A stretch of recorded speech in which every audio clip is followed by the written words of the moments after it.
My son was my world, and I kept thinking, what if someone else is doing something to him and I'm not there to protect him? What if Tommy is touching him the wrong way, or yelling at him, or hitting him, and I'm not there? What if I'm just gonna hear the stories later? My son was everything. I contemplated of killing them or dying, so I couldn't bear the pain. I couldn't imagine not holding my son.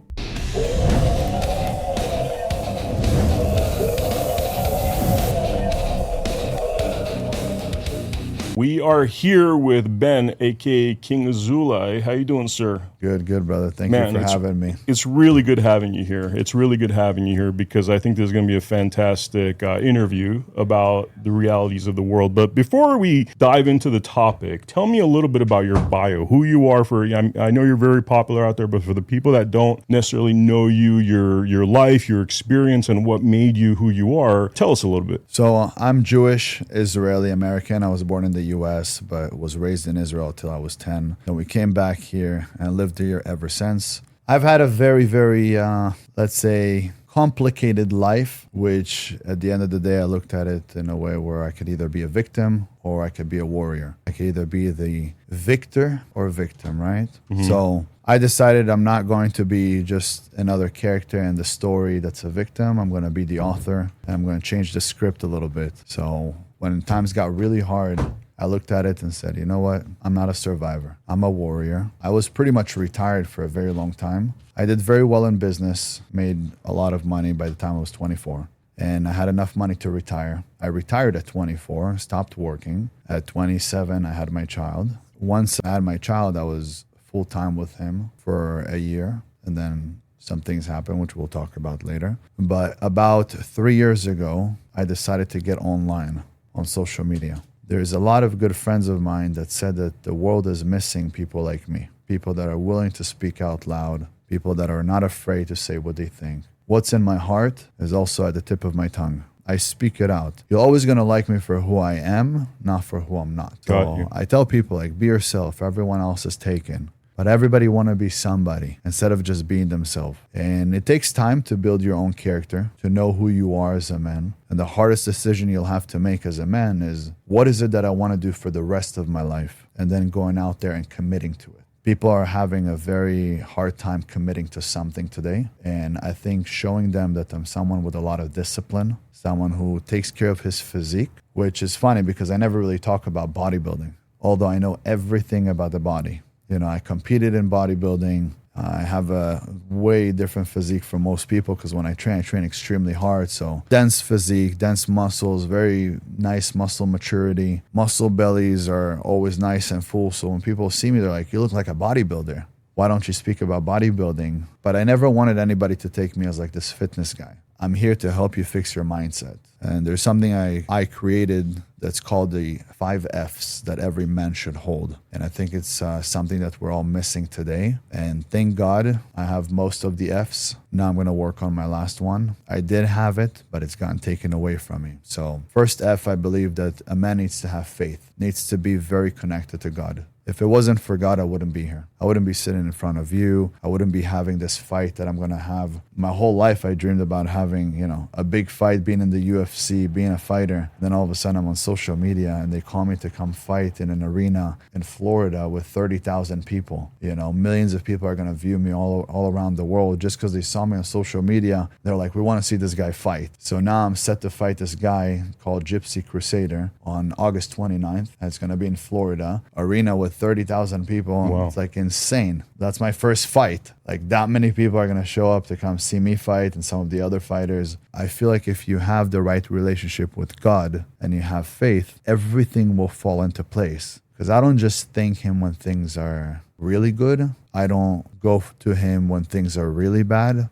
I speak to him throughout the day. Yeah. And this is also something that I've told many people. You need to have a personal relationship with God. For example, right now, if your mother came in the middle of the night and knocked on the door and wanted to come and shower, would you let her shower? At my house? Yes. Yeah, of course, yeah. Would you give her a bed to stay? Yeah, of course, yeah. If it was your sister? Of course, family. Of course, right? Yeah. Why? Because you have a personal relationship with them. Yeah. But if some guy that you don't know knocks on your door in the middle of the night and goes, can I come inside? Can I sleep and shower? You've never met him before. would you really let him in your No, house? no. No. Right. You have to protect your family, right? Because you don't have a personal relationship with him. You don't know him. This guy might be danger to you. So imagine you pass away. A bad day is coming for all of us, right? One day we're all going to go meet him. And you get to his front door, heaven's doors, and you knock on the door. And God opens the door and goes, "Hey, Ben." He goes, "Hey, who are you?" And I go, "God, it's me, Ben. I came to see you." And he goes, "I don't know who you are. Get the hell out of my house," and slams the door. Where do you go now? Why would God open his front door to you when you don't have a personal relationship with him? You don't speak to him throughout the day. You don't thank him. You don't consult with him. You don't ask him for ideas. No, you don't need God. The people that let God go, God let go of them too. Yeah. And you could see it, empty vessels. So every man I say, connect to God. In Hebrew we say Hashem. Connect to Hashem. That's the first F, faith. Then a man needs to be physically in shape. So fitness, right? The more you are in shape, the healthier you are, the better you're going to be for your children, better role model, the more you'll be able to protect your wife, the longer you're going to stay around. Fitness. Then fighting. You need to know how to fight. Through brutal competency, you could tell that the man is just a dangerous man. But it's important to be dangerous and know how to control it. So to know, I could hurt everybody here, but I'm controlling it. I will protect everybody here. There's a quote, I think it's in the Bible, in the New Testament somewhere, where it says, "He who owns a sword and knows how to use it but keeps it sheathed will inherit the earth." It's very true. When I walk into a room, you could see everybody looks at me. I'm attracting every male's attention. Not just because I'm well put together, but they see a strong figure. It's like how a gazelle knows that this is a lion. How does she know to run away from the lion? They don't speak. She sees a lion. She understands it's the lion. It's danger. Back in the day, men that looked like me would walk into a place and it looked like danger. It wouldn't be, "Hey, we're coming in to have a coffee." They were coming into another tribe to take over the tribe. Have beards, were buff, maybe some tattoos. They were coming to kill. Right? So it's like men like me today need to learn how to be stoic and control themselves. But you'll realize that the ones that look like me control themselves the most, because this self-control that we worked on, people don't understand how much violence it took for me to become this gentle. Great. That is a great line. Right? Yes. So when you see somebody like me and you're like, okay, he's a dangerous guy, and then I walk in and I smile at everybody. They're like, "Oh, what a teddy bear." Then they love me. They're like, we know he could do some shit, but he's kind. That turns on every woman. That makes every man want to be your friend, because they're like, "Oh, this guy could easily be bad in a second, but he chooses to be kind." You know? He chooses to be nice to us. He chooses to just say, "Hey, dinner on me." Doesn't even know us. What a man. So when you get to that level of power and then you know how to control it, it's like today I walk on the street and people are like, "I want to take a picture with you." "Oh my God, it's you, King Azoulay." You know, some people come and they cry when they see me, like panicking. There's a woman the other day, she cried, she panicked when she saw me and ran up to me to take a photo and to hug me. It takes me a second to even remember who I am. Because to me, I'm just, okay, I'm getting online, I'm putting videos. I don't look at myself like some celebrity. I'm a man. Yeah, I just crack jokes. I say I'm half man, half God, you know? It's like, I like to joke around and stuff, but really, it's sometimes I don't even recognize, like, I don't know why they're coming up to me. And then it takes me a second. "Oh, that's right. Oh, yeah, I am him." Yeah. Come, give me a hug. It's okay. Yeah, let's take a photo. "Can I please take a selfie?" Yeah. You know, yesterday we went to a restaurant and they're running into the restaurant. "Can I take a selfie with you? Can I take a selfie?" And the kids are like shaking. Like, "Yeah, sure. We could take a selfie." I'm surprised, you know? So it's a beautiful thing. This is the sixth step that I'm going to talk to you about. But if a man could be very close to God and have faith, be fit, know how to fight. Fourth one, be financially free. I know there's two F's there, but I use it as one. Financially free. What does it mean financially free? Be able to take care of him and his woman. A lot of young men today say, "Oh, you know, women, they don't want to be women, blah, blah, blah." I'll be honest with you. Every woman that I've ever met, I never had that problem of she doesn't want to be with me. or she doesn't want to cook, or she doesn't want to organize the house or clean or take care of me. She never spoke back to me.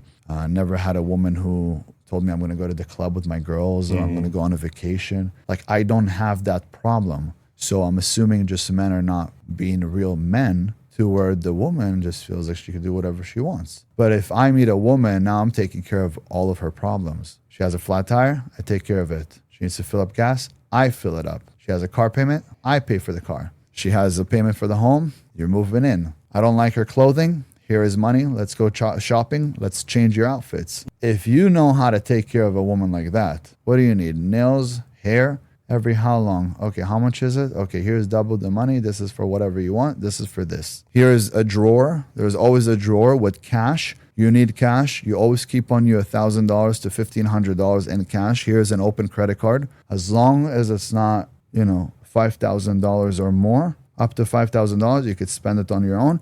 $5,000, give me a call. Let's consult.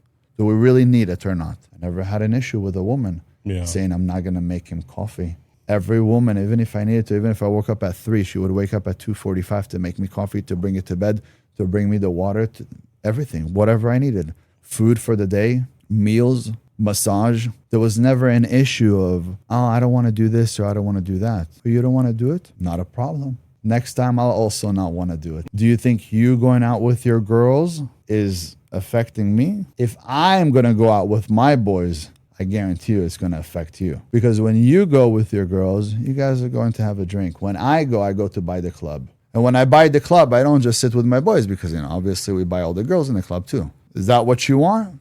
Believe me, I'm keeping both of us safe by both of us not going out. But I guarantee you I'm keeping you safer. Because there's nothing for you to find when you're out. But I guarantee you when I'm going to go out, what I find there, it could replace you. Let's do us both a favor.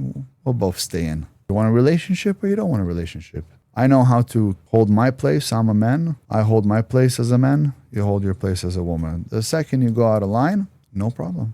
You want a separation? That's fine. I don't tell you what to do. You want to go out, honey, do whatever you want, wear whatever you want. But when you come back home and that dissolution paper is there, very sorry. Yeah. But it is what it is. We can't keep going. I'm not here to chase you. I have enough wars outside. At home, I need peace. You're going to give me peace, we could be together. And today I say these things before I enter a relationship. Back then, it's like we had to work through it. Today, it's, no, here's what I need from you. All of your things will be taken care of. Can you do that for me? Okay, great. We'll have a relationship as long as I'm happy with you. You have to also be happy with the person that you're with. You can't just sit with them and not want to be around them. You have to connect the souls. And to me, I don't care how hot she is or how ugly she is. I care about how beautiful her soul is. That's like number one. Some guys like the body more than they like the face. Some guys prefer face than the body. For me, it's like, first I need the soul. Because the body will change anyways within time. I'll keep her in shape as much as I can, but the body will change. But the soul, that's coming with me to the afterlife. Wow. That's what I want. I want your soul. I don't want anything else. The rest we can work on. I also say today women are not ugly, they're just broke. You can get anything done. Yeah. You saw the transgender over there. He spent $100K, he looks like a woman. Yeah. Woman. I didn't even know that was a transgender until he said, how are you today? I said, holy smokes, what is that? So those are the 4 F's. And then you got the 5th one, which is a family. Every man needs a responsibility. You need a family. We're not built for a society that's going to have multiple wives and a ton of children everywhere. But we are built for a society to have one strong wife that could have more than one child. And unfortunately, in today's society, a lot of women don't want to have children. And if they do, they want to have 1 or 2. So it's making men that do want many children think, well, maybe I need multiple wives because one wife doesn't want to have many children. And a lot of women today, I can tell you, I've been single for 6 months now. And the women that I have spoken to, a lot of them are very selfish. They want the famous guy. They want the rich guy. They want to go on all these vacations. They literally want him to have money, not to be able to take care of her children in the future. So you'll take care of her needs now. I want to travel. I want to go see the world.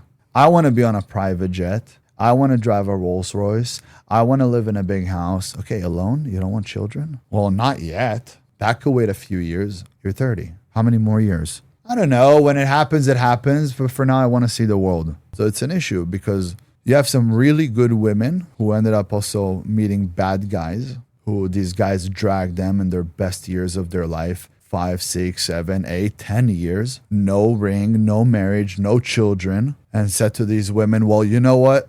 I still have to build myself. As soon as I'll be ready, financially, we'll have a family. And these women were stupid enough to stick around. We'll help him build. And the second he built, he dipped. That happened to a lot of women. I know that today more than ever because I spoke to a lot of these women. So it's like a male and female issue like that. Yeah, people are not committing to building families, building real relationships. Most men today are diagnosed with what's called gamophobia. It's the fear of commitment. Why is that, though? Why is that, do you think? I mean, because you look at the marriage rates in this country, and they plummeted. It's almost non-existent with this new generation. Mm-hmm. At the same time, before you used to be able to buy a house in your 20s. Now I think the median age for people buying a house is now in their 40s, you know? Do you think that has anything to do? I mean, yes. These factors? Yes. So I say this, monogamy came from the economy. As it got more expensive to take care of multiple wives, we went down to having just one wife. You've never heard of kings or big generals or emperors having one woman. They all had many wives. My ancestor, King Solomon, had 1,000. But the more expensive it got to take care of a wife and family, the less women we're able to take care of. Now they brought us to the point when we're not even able to take care of one woman. That's how you know monogamy came from the economy. Because today a man who works a normal job can't sustain his living. Imagine sustaining her living too. So there's guys who go, get back to the kitchen. Well, you idiot. You can't even pay for the fucking food in the kitchen. She has to work too. Mm-hmm. What are you talking about? You can't talk like that, my friend. My woman loves being in the kitchen because I could afford a beautiful kitchen and all the steaks and the food and everything that we need. And she doesn't need to work. So what? Putting an hour in the kitchen? And I don't even understand people that don't like the kitchen because for me, I love cooking. I'm a chef myself. I'm in the kitchen. Nobody can beat me. And it's therapeutic for me. Like there's a few things that I do that is very therapeutic for me, which is cleaning, cooking, and watering my plants. Extremely therapeutic. He'll watch me. It's amazing. I watch you water your plants and it's like so therapeutic for you. Or like when I cook for all of us. Unbelievable. It's like my right-hand man right here. It's like unbelievable. You just love cooking. So I don't understand at what point in time it became degrading for women to be in the kitchen. But I'll be honest with you, the kitchen is one of my favorite places. One of my favorite things to do is to eat. So you got the 5 F's and then you got the 6th F. Now, as you know, we have 5 senses as humans. A 6th sense is being able to see the dead. Well, there's a 6th F that is like a 6th sense, and that's being famous. Women today, statistically, want a famous guy 100 times more than they want a rich guy. Interesting. The currency of today isn't money, it's attention. If she's next to me and she can grab attention and go 10 steps ahead in the game, she's there. I could get almost any girl to come hang out with me and be on video just to say that she was with me. But my actual woman, you will never see on video anymore. Because when I did have my ex-wife on video, everybody was attacking her. Attacking her, wow. Yeah, death threats daily. Wow. Rape threats daily. Why? Because they weren't happy with what she was saying or with the company or whatever? No, with what I was saying. So because she was on camera with you and they didn't like what you're saying, they attacked her? No, when she was on camera with me, she was just me and her walking, or me and her taking a photo together, or me and her making the king shot, which was a special juice shot. I was teaching people what to drink in order to get lean. There's little things. We were doing a video, whatever, me and her giving each other a kiss. But because I would tag her, then they try to go after my weak points. And what kind of stuff would they say to her? Rape threats, death threats. Why, though? I don't get it. Because she's with me. Because they don't like the kind of man you are? Yes. Because are these like liberal type individuals that don't like the fact that you're a masculine man? Yes. They don't, wow. So all day they make up stories about me. And they probably like insulting her, saying that she's kind of like betraying women, whatever, by being... So she needs to die, and they're coming to kill her. Oh, by the way, also because I'm Israeli and Jewish. Okay. So that was a huge thing after October 7th. So people were just trying to kill me left and right. Hamas had a hit on me. Yeah. Wow. Yeah. Hamas put like $1 million on my head Wow, dude. at the time. Wow. It's crazy. Like when you are a strong voice, it is crazy what people will do to shut you down. There's 3 very strong voices on the internet. One has been already taken out, which was Charlie Kirk. Andrew Tate is now put in jail for the 2nd time for the wrong reasons. That is all bullshit, because if they really had all these victims, they would have brought him out a long time ago. They're not even bringing them out. This is all bullshit. Andrew and Tristan don't need to rape anybody. Even if someone accused them of rape, there's just some woman that wants money out of them. When I was 18, a woman her family said that she got raped at my house by me, my brother, my friend, Wow. all of that. When they came and they asked us what happened, I said exactly what happened. I said, it was my birthday. We had some girls over. She was one of the girls. 3 of the girls wanted to give me head. I agreed. I was fine. And when they came in the morning and they talked to me and I told them this, they go, yeah, but she was underage. She was 15.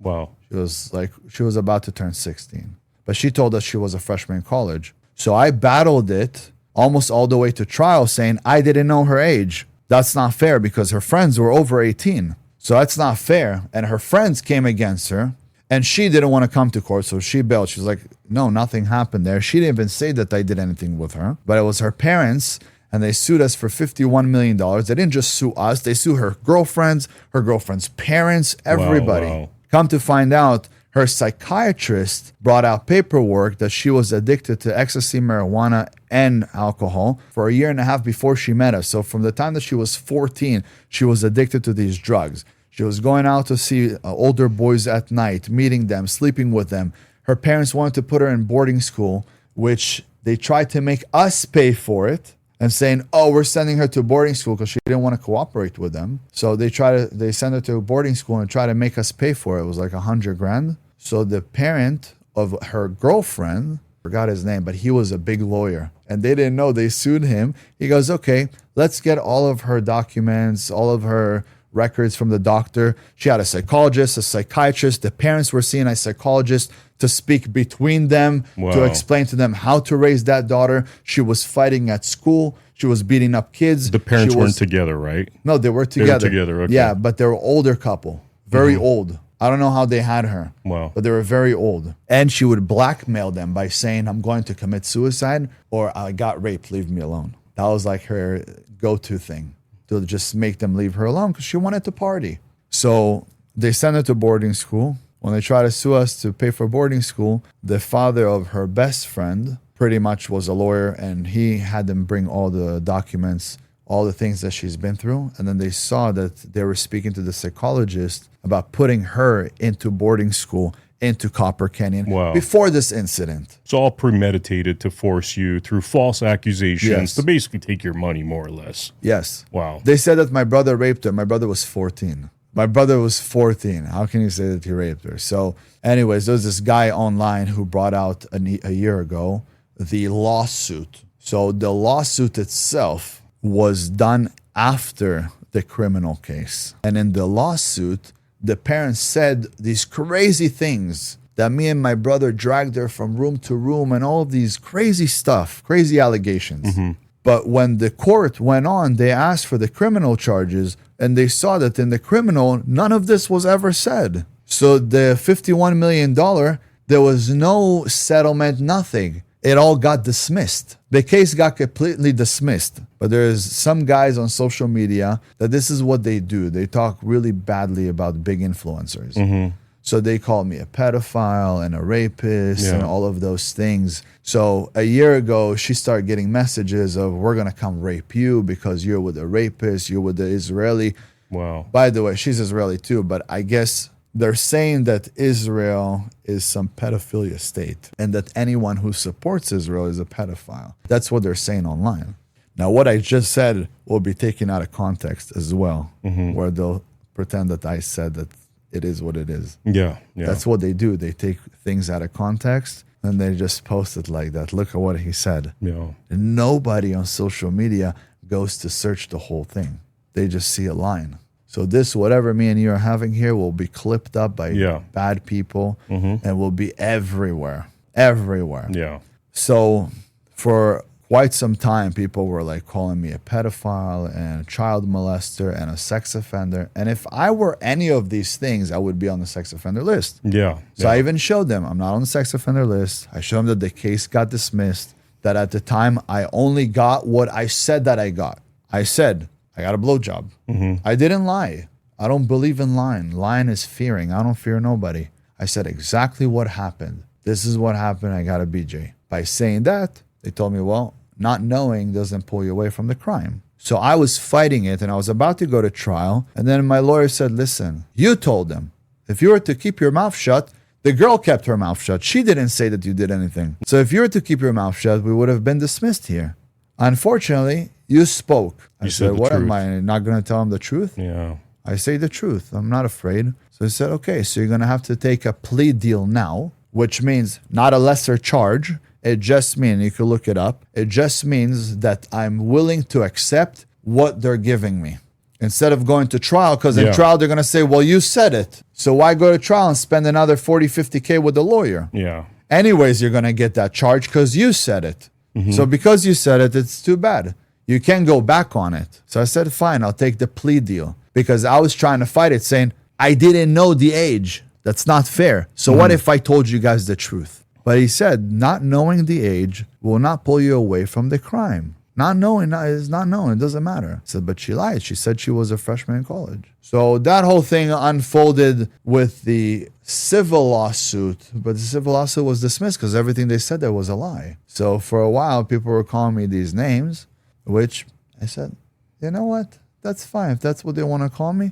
You don't want to accept me as the hero? No problem. I'll come back as the fucking villain.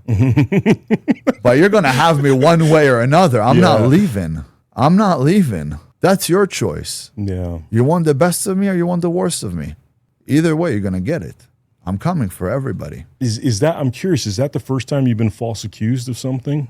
Yeah, when I was 18 on my 18th birthday. How many? That really, really like hurt me. Yeah. Back then. Yeah. And you know, back in February, the girl reached out and apologized on Facebook. Really? Yeah. Wow. I'll show you behind the scene. I didn't want to post it because I don't want people to go after her and say, hi, you know, you're a bitch. You know how people are crazy on social media? Yeah, yeah. She already went through it. It wasn't her fault. It was her parents. Her parents sued another 2 companies before and won the cases. That's what they do. They do lawsuits. They're 2 pieces of shits. And it's too easy with the false accusations, like you say, like, you know, you might get forced into a plea deal. It seems as though that's like a weapon that's like used by a lot of people to target men like you. Yeah, and I was 18. You're a teenager. I had a party for my birthday, but it taught me a lot because I went into jail for 30 days. You went into jail for 30 days. Wow. Yeah, they put me in jail for 30 days for getting a BJ. And under the guise that you had like raped her, basically. No rape. No, I got dismissed right away. Okay. No rape, no nothing. She didn't say that we did anything. It was the parents. So they only were able to go off of what I told them. She didn't want to testify anything. She said, I don't want anything to do with it. So the piece of shit parents threw her away to boarding school. Your daughter gets raped and you throw her away to boarding school? So all of it got taken out and they just went by what I said. But I was just a little boy speaking the truth. I didn't think that the truth was going to hurt me, but it didn't hurt me. It saved me. Before that, I was running with like Armenian gangsters and Russian mobsters and everybody. And I was a wild kid. My mother had cancer. She almost died. I was a fucking gangster. Everybody knew me in town. I'd walk into a place, people would piss their pants. I was very fucking nuts. It was like a menace to society. I should have been in jail for the rest of my life for the shit I've done. I didn't hurt innocents, but there's a lot of bad people in town, and I was coming after all of them. I probably would have ended up in prison for the rest of my life or would have been dead, one or the other. They put me in jail for 30 days. The first day I come in, I get in the hole. This Mexican dude, some Southsider, comes to, he had a little piece of, it looked like a shaver, comes to shave me. Cut in you. my neck, to cut me. Yeah. I started fighting with this fucking motherfucker, you know? I beat the fuck out of him.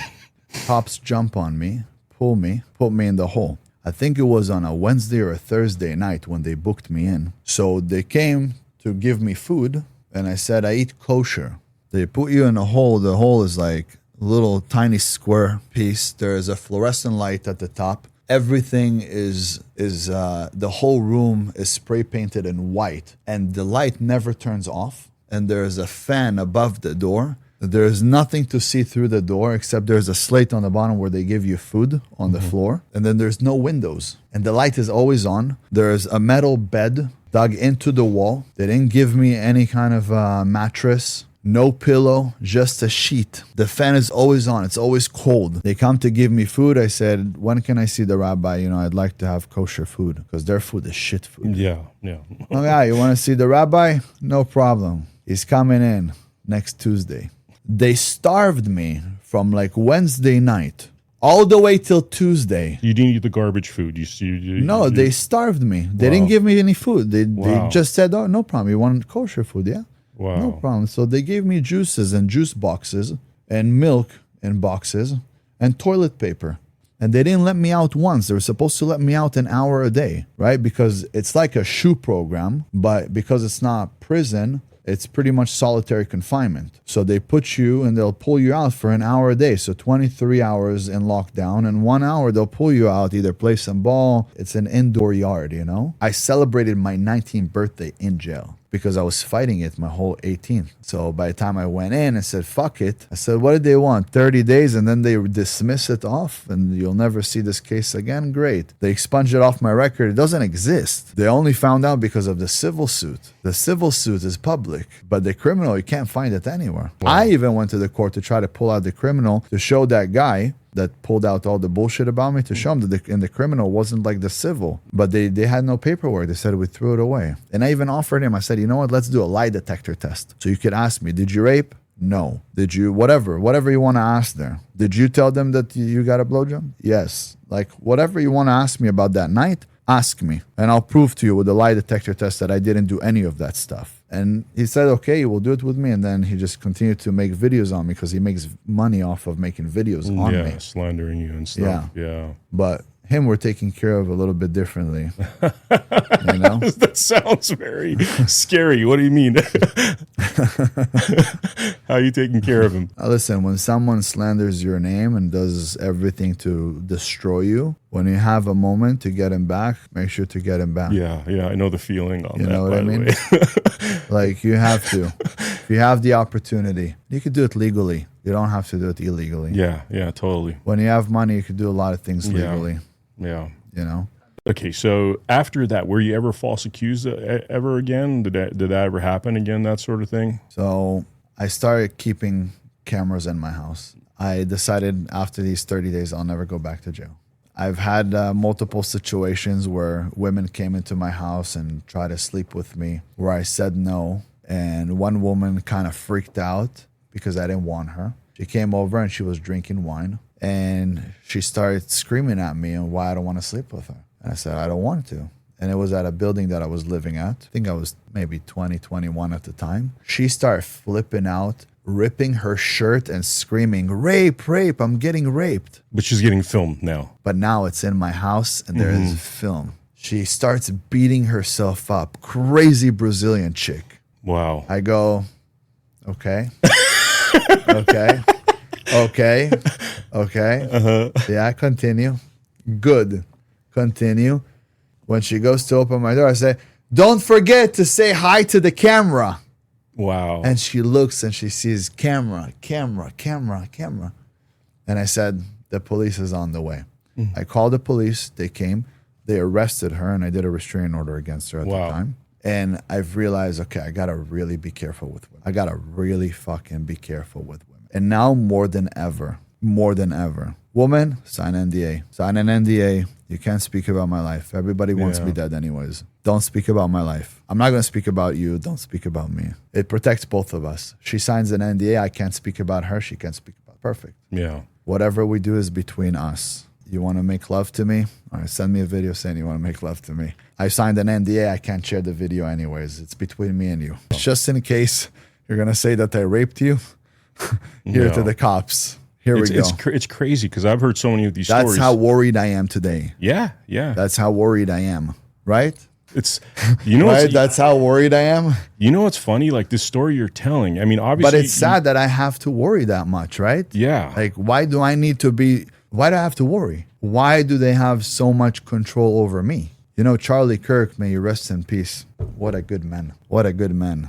Every time I think about him, I want to cry. I remember when that happened to him, I wanted to quit social media. I wanted to stop. And it's almost like something told me, for him, I have to continue. So what, I'm going to end up like that? You know how many people were laughing at that video? Sick people, transgender community, how they were going after him, you know, making all these There was videos. that woman that was doing the shot, like in Chicago, like making fun of him and stuff. The blue hair women, all that. Sick. How can you laugh at him? So what if he spoke? You see how he was shot, killed in front of his children. Sick. But he was fighting this bill that was passed here in California, for example. So in California, it's this. If I had a sip of alcohol and she had a sip of alcohol and we went back home and we made love, who consented to this? Because by law in California, you cannot consent to making love, even with your own wife, if you have alcohol in you.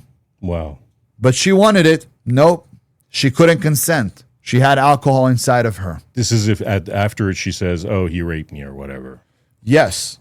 I had a friend that was married, 4 children, spent 2 years in jail here. He was a lawyer. They came back home. His wife was drinking. She called the cops, said, I didn't want to have sex with him. Mm-hmm. We had sex. I was drunk. Married. He got married. Yeah. So Charlie Kirk was speaking about it, that young men don't want to sleep with women anymore at all. And he said, okay, you have to wait. It's better to wait till marriage anyways. Mm-hmm. But like the fact that you put that much fear into men, and then men don't understand, but they could also complain. If a man was drinking, he could complain, but men usually don't complain. It's the woman that will go and say something. But if the man was drinking, she wasn't drinking, he can't consent to anything, she just got a rape charge. Or if he's 18 and she's 17 and they just had sex, he's a rapist. Although she consented. It's called statutory rape. Statutory rape, yeah. Mm-hmm. Why the rape? Why the rape? There's a reason why they put that word there.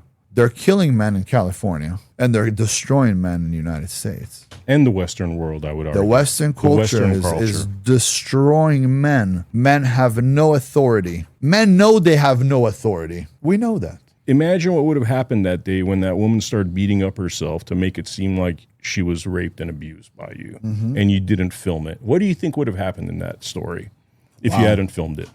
After that first case that I had, that they pretty much had me in court in front of them having to fight bullshit charges, that second one, they would be like, too coincidental. Yeah, you're done. Yeah. You're done at that point. Yeah, 30 years in prison. So yeah. 30 years.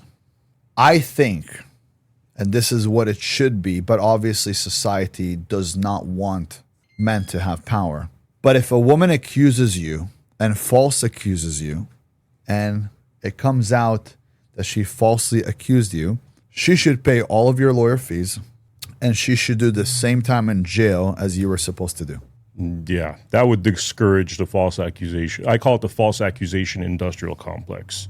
We're talking about the UK, and you got a group of Pakis that just kidnapped a young girl and raped her for 24 hours.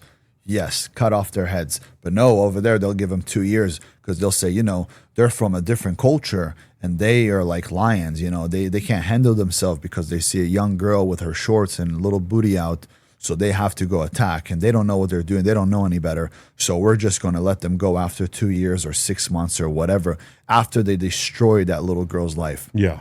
But here, it was an 18-year-old boy. It was on his 18th birthday, and he ended up sleeping with his girlfriend that they were together since middle school, but she's 17. Yeah, that's rape. What? No, that's not rape. Like, for example, that would have been nothing in Florida because you have a law there that is called the Julia and Romeo law, which means as long as there's 3 years difference, you're fine. No more than 3 years. So like you could be 19, the girl could be 16, and they wouldn't you're statutory rape you. Okay. Right. You're fine. So, for example, she was less than 2.5 years younger than me. That would have been perfectly fine if we were in Florida. But because we are in California, you know what I mean? Yeah, totally. That's not fair. And my theory about this is these liberal states are purposely doing this stuff because 100%. Yeah. It's all to destroy men. yes, and make money by Men. the way. Because once they toss you in jail, it becomes a financial system. It's almost like a indentured servitude financial system. So the way it works is like this. You have a court. What is the court? What else is a court? A basketball court, a tennis court. That is a court. You have the judge. The judge sit there with a black robe. She's judging, right? Just like you have a judge in the basketball. And they're throwing the ball from the judge to the lawyer. What is a lawyer? It's a liar. I say 3 people that go to hell no matter what. One is a judge because he judges you. Who is he to judge me? Is he Yeah. God? Can't judge me. Especially if he or she judges you on principles that are corrupt principles, that are Correct. false principles, that are And they know it. false witness. When you're bearing false witness as a judge, yes, that Yes. condemns you. So they go to hell. 2, lawyer. Why? Because they have to lie all day. 3 is a doctor. Doctors determine if you live or die. They're not God. You cannot determine if I'm going to live or die. You know what I mean? But being in the court, now you have the lawyer. You have the other lawyer. They'll go to the back room. They'll speak. My lawyer at the time goes, look, if you want, we give $50K to the judge. We'll take care a little bit of some other people in the back and we'll get rid of everything. I said, why would I give $50K? I didn't do nothing. I didn't have $50K. I'm fucking 18 years old. But if I had some money and said, here's $50K, forget this whole thing. For example, Cristiano Ronaldo, the most wanted man on the planet by women, all right? Especially when he was younger. He had a rape charge in Vegas. Wow. He paid 400 grand to the woman Wow. to make it go away. Why would she take money? Because it wasn't rape. What's his name? Mike Tyson had a rape charge, got 6 years, spent 3 years in prison. She came to his room at like 1 a.m. Yeah. His hotel room. Yeah. Oh, well, she went there, she just wanted to talk. Do you think Mike Tyson needs to rape? In his prime, you know how many women wanted Yeah. Mike? Let's not forget to mention, what does the prostitute cost? You want a Mexican, it's $125 an hour. You want a Russian, it's $250 an hour. You want 2 Russians, they come for $400 an hour because I don't have to do that much work. They take turns. I'm telling you, this is market price. So what? Somebody like Mike Tyson needs to rape. Back then, what was it? $50 to get her to the room. Yeah. You go to Ukraine, you get girls. Each one is like $35. They come in a bus. How many do you want? You go to Thailand, $15. What do you want? Happy ending? Yum yum or bang bang. Whatever you want. Lady boy even cheaper. Yeah. Whatever the fuck you want. Like, why do these guys need to rape? They got money. Yeah. When you have money, you don't have any problems. You don't need to rape. Raping is like, you're talking about like, I don't know, even homeless people don't rape. You know what I mean? Yeah. Like, it's curious, bullshit. How many of your close friends have been falsely accused? Like, could you give me a number of what percentage has experienced these kind of false accusations? After what happened to me, Yeah. I made sure all of my friends knew that they had to have cameras all over their house. I would bug their houses, their phones. They make sure they get videos, everything. No alcohol when bringing a woman. Nothing.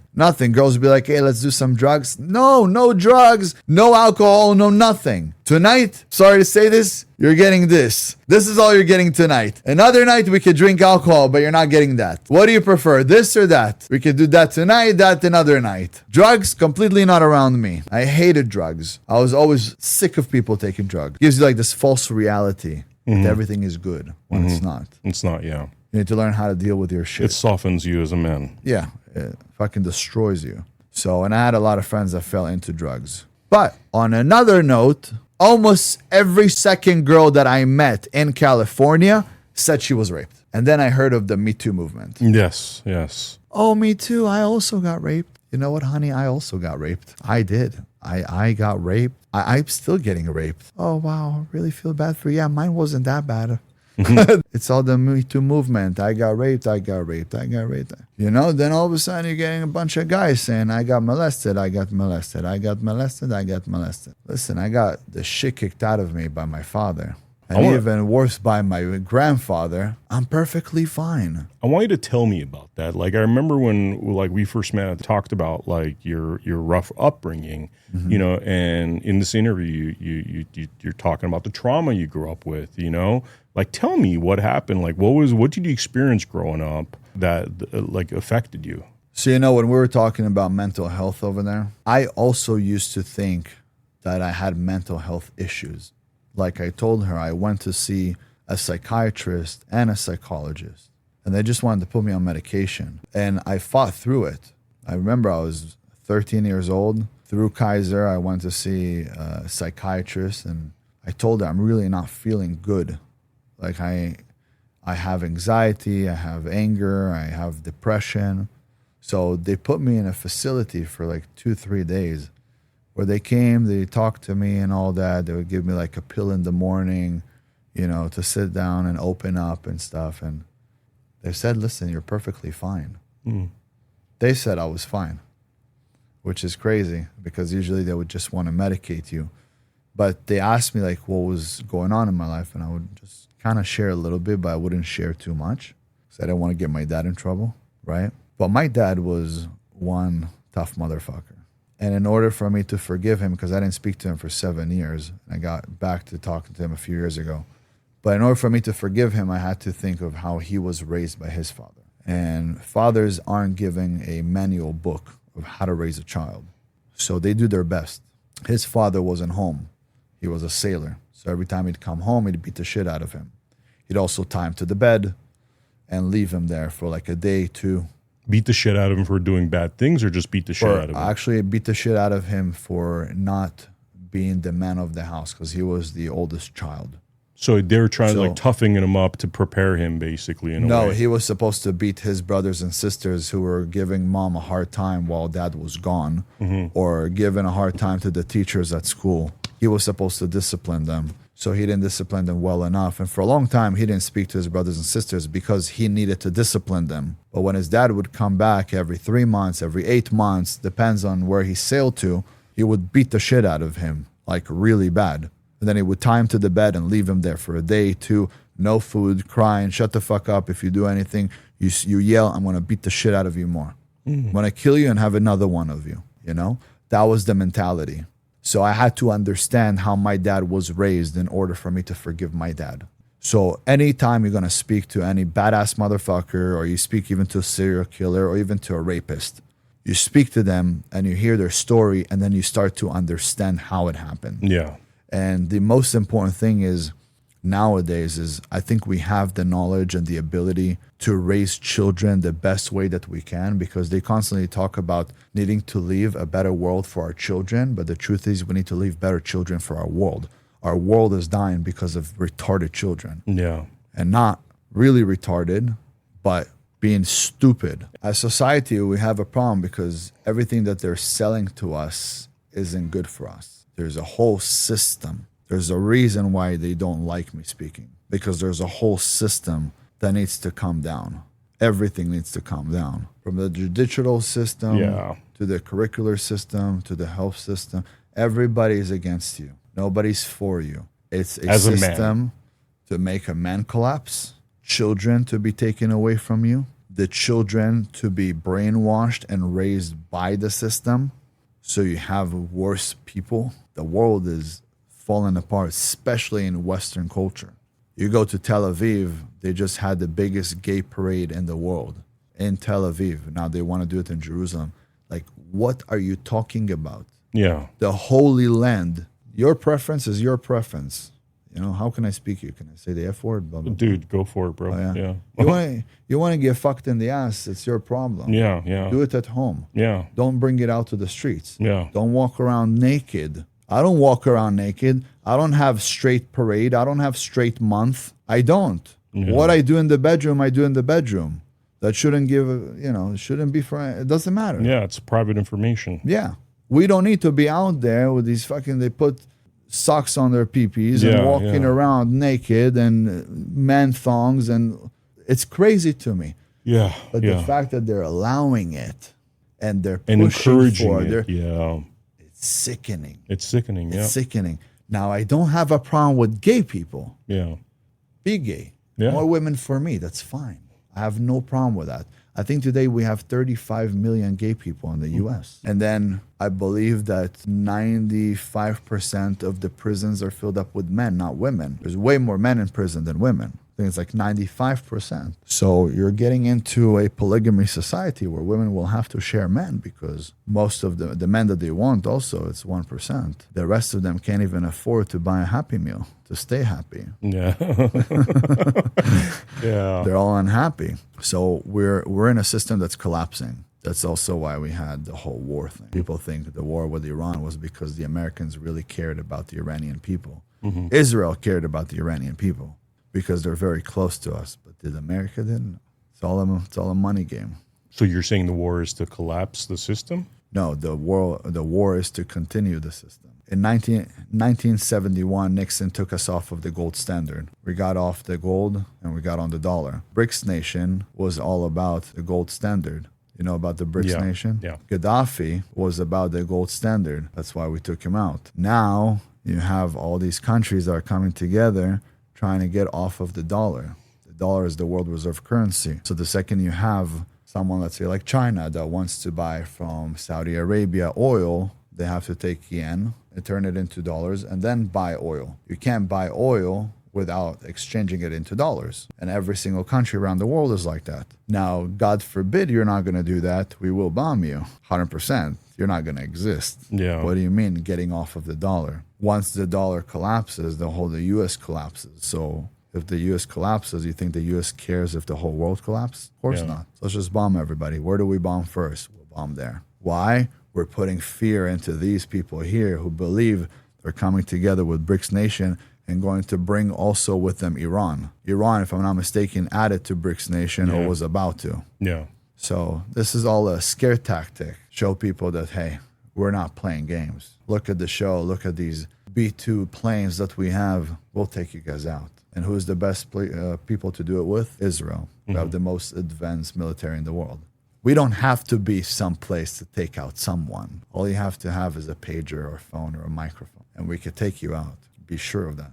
Yeah. Sure of that. Dude, I want to, so your dad, I really want to dig into what happened growing up because it sounds like you had a tough dad, you had a tough grandfather. I don't want to use the word abuse, but it sounds like what you had gone through, if somebody, in this country were to look at it like you get a social worker, it sounds like you went through some abuse growing up, would you say?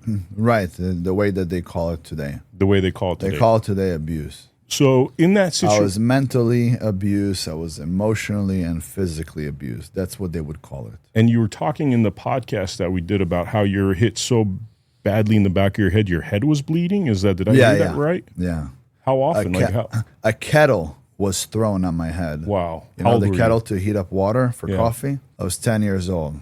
I throw on my head. I have here, I think it was 24 stitches. Wow. My whole head is split open in half. My dad hit me with batteries on the head.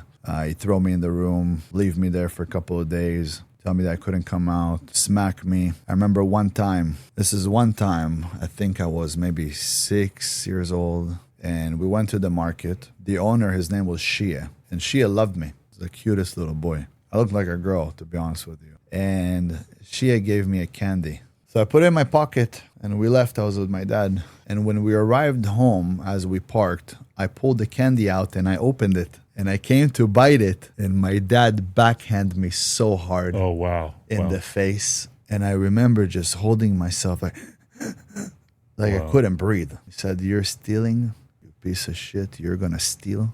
I said, I said, "Shut the fuck up," and smacked me again. Wow. Took us back, took me out, said, "My son stole from you." She told him, "You motherfucker, I gave it to him. He didn't steal. He was here. I gave it to him, you piece of shit. Why'd you hit him?" He said, "Oh, he didn't steal it." Okay. So come, I get you another one, but just remember, never to steal. Never steal. You want to take something, you take it in front of someone's eyes, not behind their eyes. He looked at me like this. My father would always open his eyes. And that moment, I could never touch somebody's things. I go to the market, they give me $20 extra, I go back. "Hey, you gave me 20 extra. Until today, I am afraid. I come back, here's $20 extra. You gave it to me. No, I didn't steal from you, just so you know. Yeah. Until today, I'm like that. No, just so you know, I didn't touch. I didn't steal. People are like, what the fuck is crazy, this guy? But you still feel it. It's like your blood shakes. I can't explain it, But when you're a little boy and someone puts the fear into you, and back then people also put the fear of God. God is watching. God is watching.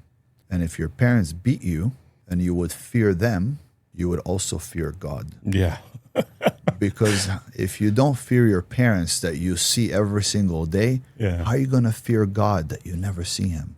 It's not God's job to connect to you. Yeah. God created you. It's your job to connect to him. And God is like Wi-Fi. You could connect to him everywhere. You can't see him, but you could connect to him everywhere. That moment, I knew I would never, ever touch anything that isn't mine.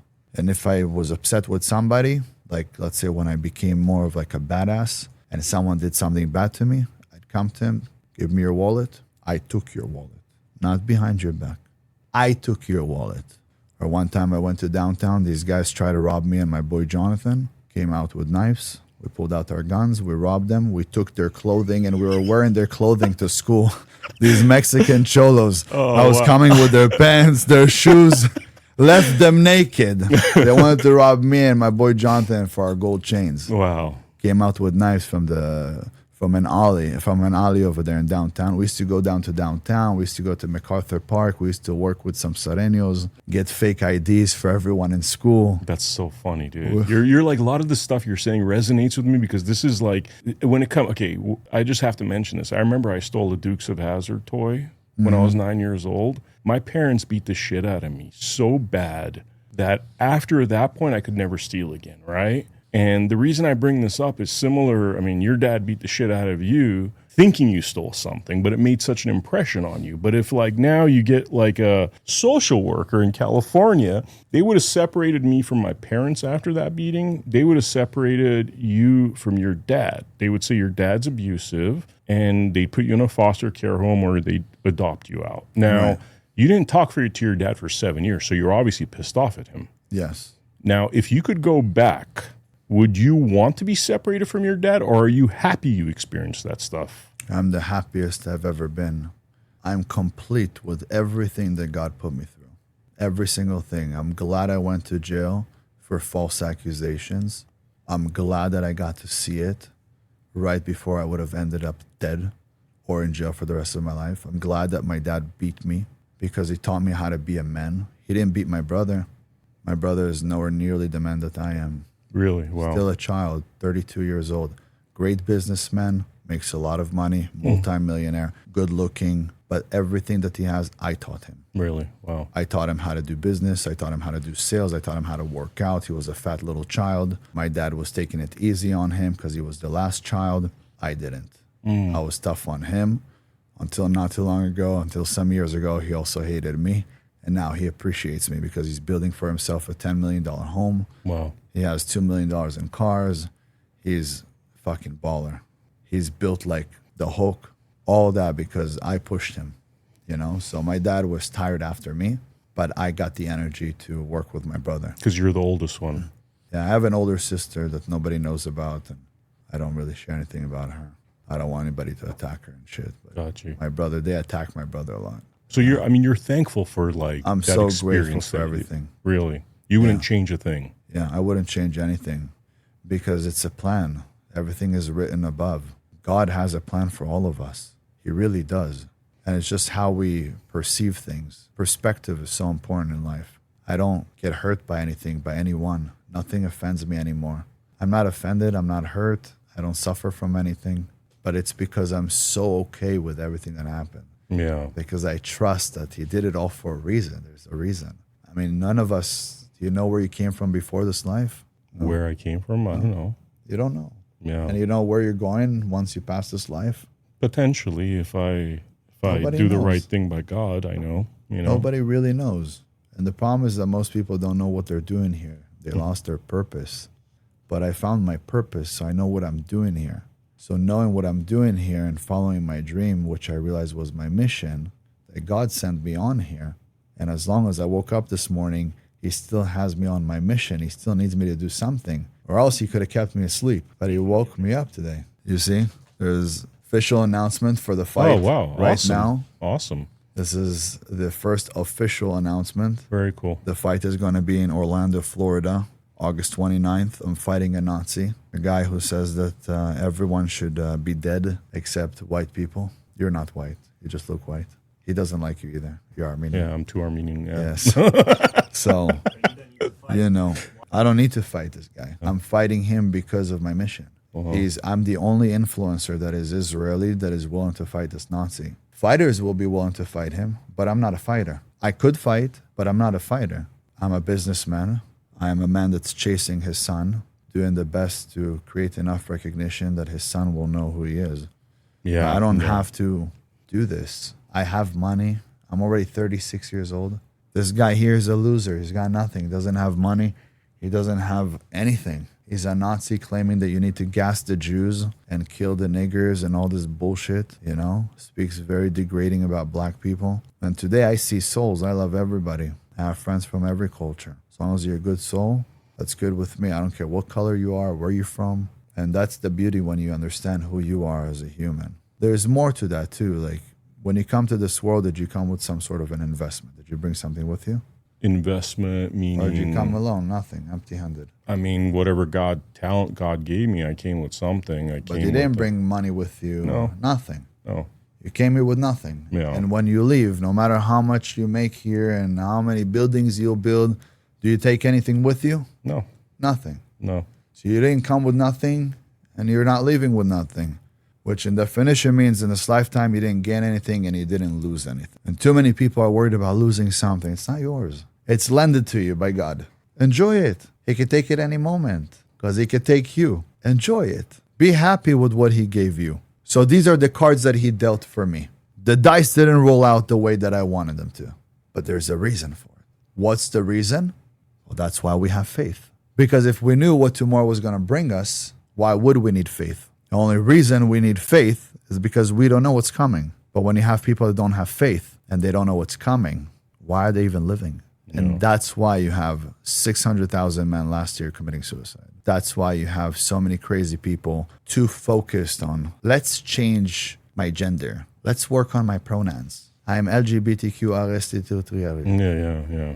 What the fuck was that? Don't yell at me. Not even complete humans. They're not even completely built for this. So the war that life is, it's war. And they're not even prepared for war because they think it's like the soft, happy place, and it's not. Have you seen the movie Idiocracy? Yes, that's where we are. We're going back in time. Yes, that's where we are. It almost seems like the smarter we got, the dumber we became. Yeah, because I think we got away from God. We got away from, which brings me to my next question. It's you were successful. You had made a lot of money at a very young age, but then you decided to put yourself out in the public to let your opinion be known. And in that process, it seems as though a lot of young men look at you as almost like a mentor, somebody to look up to. Why did you decide to get into this mess? Like, why put yourself out there and be a target for these individuals to attack you on social media when you're already rich? Like, you already had everything. Why did you do that? So I did it for my son. Okay. I was going through the courts. I'll give you the whole story about my son. But 3 years ago, I felt that I was going to lose him. And I got on social media. And when I got on in the courts, she showed, look at him. He's making money. He's rich. He's driving Lambos. He's traveling the world. And I didn't get child support for 12 months. Well, I'm going to explain to you exactly why she didn't get child support for 12 months, which I also offered to pay everything, whatever is needed for the rest of his life. I'll take care of him. Just let me have my son. And you just wanted to share custody. You wanted Just shared to be custody, 50-50 custody is basically what you wanted. Even 70-30, just let me see him. Yeah. Whatever. Yeah. Right? One, I didn't know social media was the portal to hell. I didn't know that you get on this phone and throw a video. In order for it to go viral, everybody's got to bash you. Yeah. There's no video that goes viral that people are like, oh, we love you. Yeah. This is amazing. No, in order for people to share it, they have to hate it. So they're sending it to a friend. And that's why it's pretty crazy, because the algorithm will incentivize you to put stupid shit on. That's why you could see the narrative that they're pushing today is not come influence for the good, but come influence for stupidity and retardedness. Yes. Then we're going to push you like all of these live streamers. The live streaming, if you see, they're doing drugs, they're with prostitutes, they're fighting, they're at clubs, they're drinking alcohol, they're doing so much bad shit, and that's what they're pushing. That's the content that they push the most, and it's sickening. So I didn't know going on there I was gonna get bombarded by so many crazy people. I just thought, okay, I'll get on there, I'll speak, people are gonna enjoy what I preach, and they will appreciate it, that I'm giving my time. And people don't know, I spent $5 million in the last 38 months being on social media. It costs about $150,000 a month out of my savings for me to run social media and do everything that I do, because 24/7, that's my life. That doesn't pay my bills. It's my life. I'm out here doing my best to help the youth, to encourage the youth to become stronger, better, think for themselves, Kind of like Socrates in a way. Mm-hmm. But he was killed too, right? I think it was 60. You said he was killed too. It's almost like that's something that he was killed too. You're anticipating that eventually they'll kill you. I'm anticipating that I will be killed, just like I'm sure that Andrew Tate will be killed. You don't understand how many killers there are around you. Yeah. People think that the United States is a place of peace and free speech. You don't know when the person that they need taken out, it's taken out. Yeah. What are you going to do? They're running a business. You're fucking up their business. They're going to fire you. It is what it is. So I'm doing it as gentle as I could. I could go way more wilder and get way more views and die way quicker. There's a lot of things I don't talk about. But I got on so I could get my son back. And then I figured, well, if they kill me, how will I ever see my son? Even if I died as a martyr, see how many people hate me. So many people are just going to talk shit about me and laugh. We die and it's all over. So no matter what, I have to survive right now. When I got on, I became famous like overnight because I was so bold. Everything I said, people were like, what the fuck? What are you saying? I'm curious, what was your first series of messages you were putting out that? I was just telling men to become stronger. And this was because you were feeling the pain of not being with your son? Yeah. And I also, the second I started telling men to become stronger, then I had men who were reaching out to me from every place around the world. And at first I started to they're like, oh my God, can I call you on Instagram? So I started answering calls, and men would cry on the phone and tell me that they're going through a hard time and all these things. And I would spend every single day for the first 6 months on the phones with people on Instagram. And are these men I didn't even know them. Are these men that are telling you similar stories to what your experience is? Or? No, because I wasn't sharing that part. Oh, wow. I didn't share about my son. So you went on social media because it was in your heart, because you want to get your son back, but you didn't put it on blast at that point. Yeah, I came in to help Andrew Tate. I was speaking about Tate and the fact that they put him in jail, and I could clearly tell that this is all bullshit. So after that, they let him out, and I got upset with him because he was talking bad about Israel and stuff. But it is what it is. You speak something bad about Israel, and you went fucking viral. So I get he did it for virality, but at the end of the day, it really hurt a lot of Jews and Israelis. Wow. But he's a good guy, and he's one of the good fellas. Sometimes people do things to go viral. Sometimes people do things for money. But at the end of it, he's a good guy, and he's done a lot of good. And if there's anybody that I could say that I like on the internet, it's Andrew. No, I don't really care for anybody else. Is that because Andrew's telling men to basically reclaim their sovereignty, their power as men? Yeah, we have the same message, the same exact message, where we're literally fighting for men to do better. And people are like, yeah, but he makes money off of it. So what? He should make money. He's devoting his whole life for that. He should make money. Do you think money makes up for the time that was lost of him doing all of this, going through all of that? People don't understand. I've invested my life into this. I've invested $5 million. I've invested over 3 years of my life. Every single day, 24/7. The first 6 months, I was talking to people that I didn't even know. They were just calling me on Instagram and begging me to just get on a call so, I can motivate them.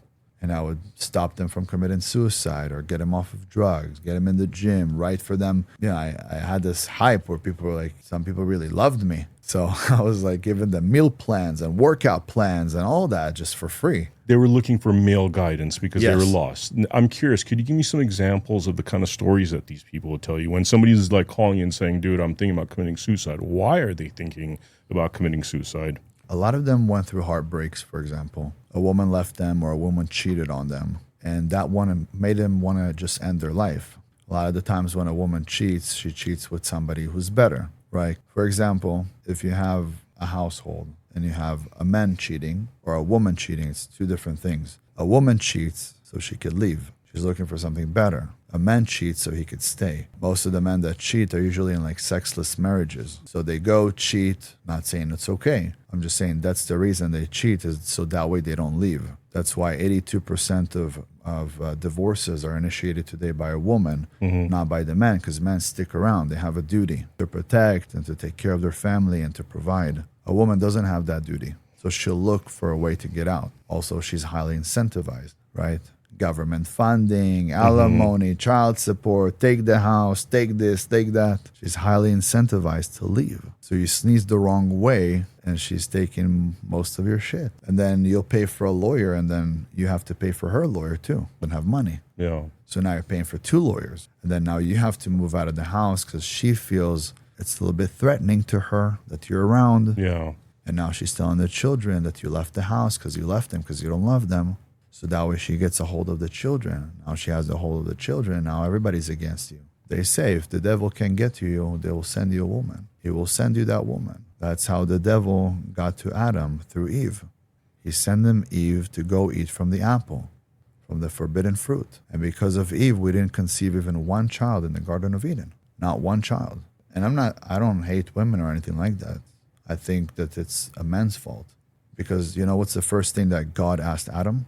He didn't ask him, why'd you eat from the apple? He asked him, why'd you listen to your woman?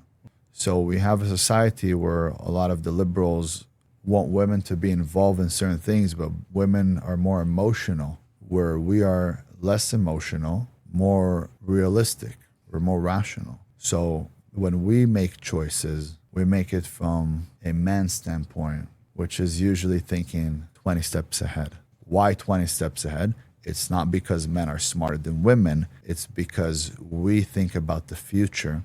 Women think about momentarial, how they feel. And it's okay. It's how God created us. That's why we're yin and yin. But the problem is that men were supposed to be the leaders and they became misleaders. Whether they're the elites of the world and running the world and bringing it down, whether it's the men who are in the government, in the Senate, in Congress, wherever they are, whether it's the men who are controlling the money that are pushing this. But I think humans have made life overly complicated. Back in the day, we had a cave. We didn't need AC. We didn't need a home. We didn't need insulation. We didn't need to pay property tax. We didn't need permits to build. We just had a cave. Me, my wife, the children. We didn't need all of this. We lived without it for years. We created this. So now we have to service the AC. Now we have to change the insulation every few years. Now we have to change the foundation or fix it or repair it or tie it. We didn't have that. Now we have a car. We have to service it. We have to fill it up with gas because we have to go to a job. We didn't have a job. We made the world more complicated. And slowly, we start really confusing the human mind. Because the human mind was built for survival. It wasn't built for success. Now, everybody don't need to think about survival anymore. They're just thinking, how do I become successful? Well, to be successful, there's nothing there that says you need to be in a partnership. You need to have children. In survival mode, you do. You need to have a bigger family. Yeah. You need to have children as soon as possible. You need to stick together. You don't work against each other because you're surviving. Feminism only works in a luxurious world, basically. Of course, because what are you going to do when the bad man comes, when they arrive? Feminism goes out the window. No woman wants to be in the front line. The most beautiful thing a woman could do is feed a family. The most beautiful thing a man could do is provide to feed the family. I think it's the most beautiful thing when you see a masculine man with a super feminine woman. And you see it some places in Europe. You don't see it in the Middle East. They're all covered up. You can't even see them.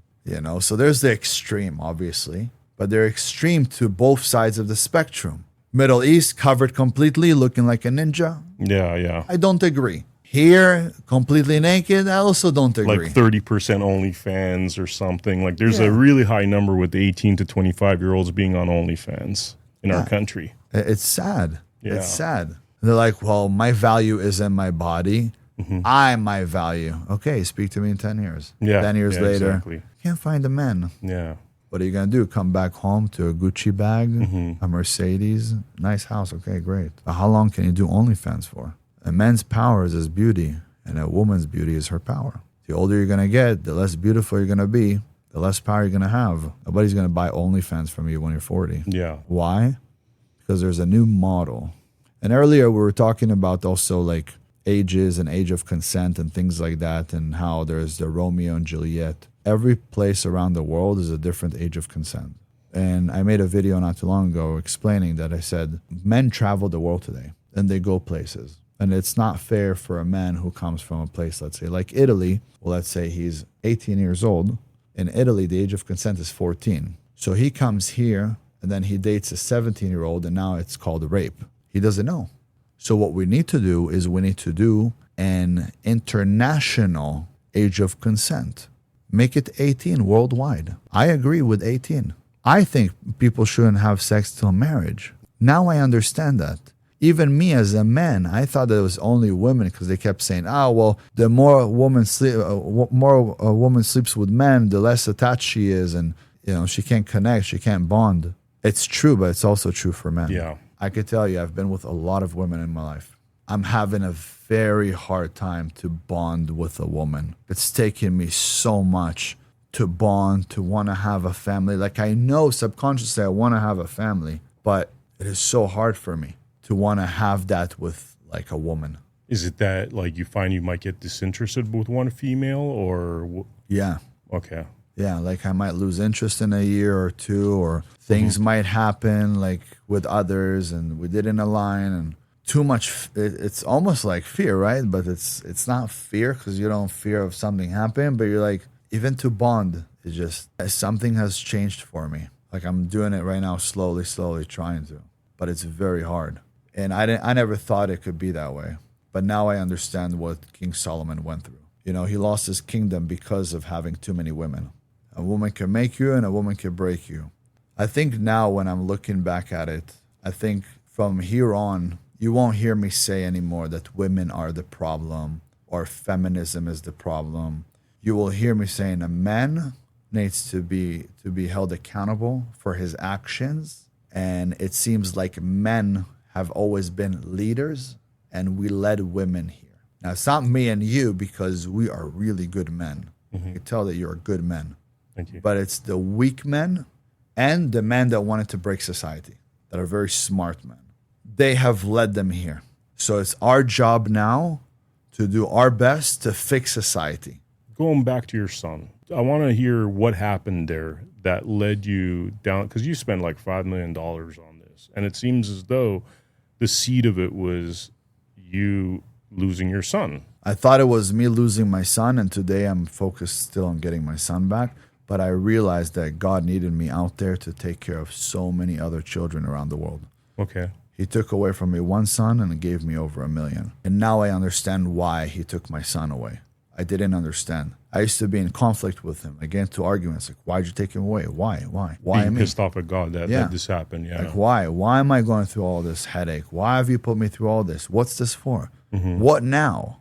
I'll tell you how it started. I had a girlfriend that I really, really loved. She had 2 children, and I was practically like a father to these 2 kids. She was married when we were together, but they were through like she said that they were separated, but they were living in the same home together. One day I told her, after already a few years, I said, look, we're together. Because you're living with a man, I do whatever I want outside. Like I see women and stuff like that, but I love you the most. And I want us to be together forever. It's been a few years. Look, I'll tell you this. Either it's time for you to go through a divorce, you come be with me, and we'll live together and have more children, and I'll help you raise your daughter and your son, or we need to end this. It's been already too long. I think at the time I was 23 when I met her. This was when I was, I believe, 26. So it was like 3 years that we're seeing each other. So she tells me, Ben, look, I'm sorry. I can't leave him. He's suicidal. I told her, okay. So we'll have to end it. I don't want you here with me. If he's suicidal, if he's going through a hard time, whatever it is, you want to be there for him, that's fine. You said you guys are close friends. It's okay. So stay. So we separated. That same day, I drove to the gym, and I see a girl on a treadmill, on the Stairmaster, reading a book. And I'm thinking to myself, wow, what a pretty thing. Looks so sensitive, so sweet, so delicate. I walked up to her, and I started talking to her. And she stopped reading the book, and she looked at me, and she liked me. So she was down on the stairs, we were talking, and then she came, she did a full workout with me. Then I told her, you want to go grab some food? She goes, yeah, sure. I go, how'd you come here? She goes, on my skateboard. I'm like, on your skateboard? Really? You don't have a car?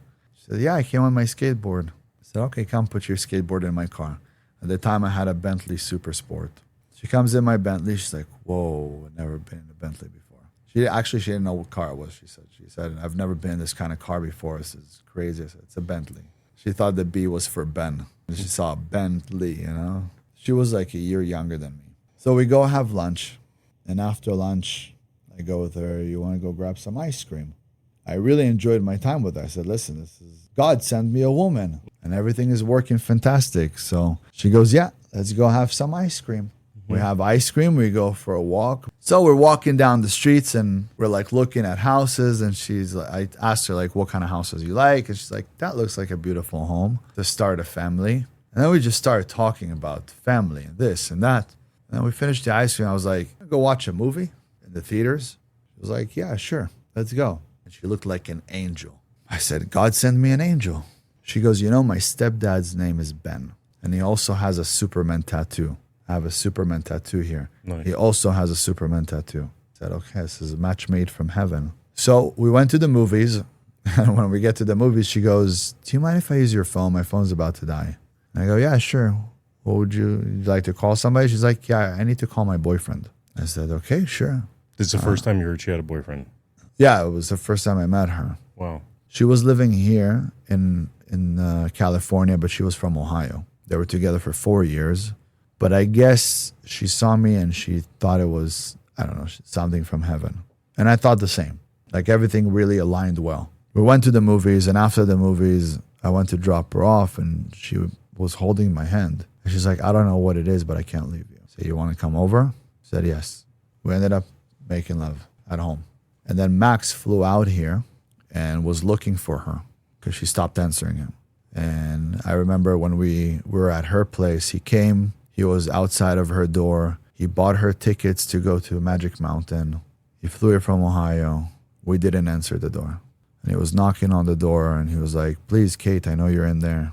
Open. And she didn't answer. I said, no need to answer if you're going to answer, you know. She didn't tell him to come. He showed up and she already stopped answering him. Anyways, I felt very obligated to be with her because of that whole situation too.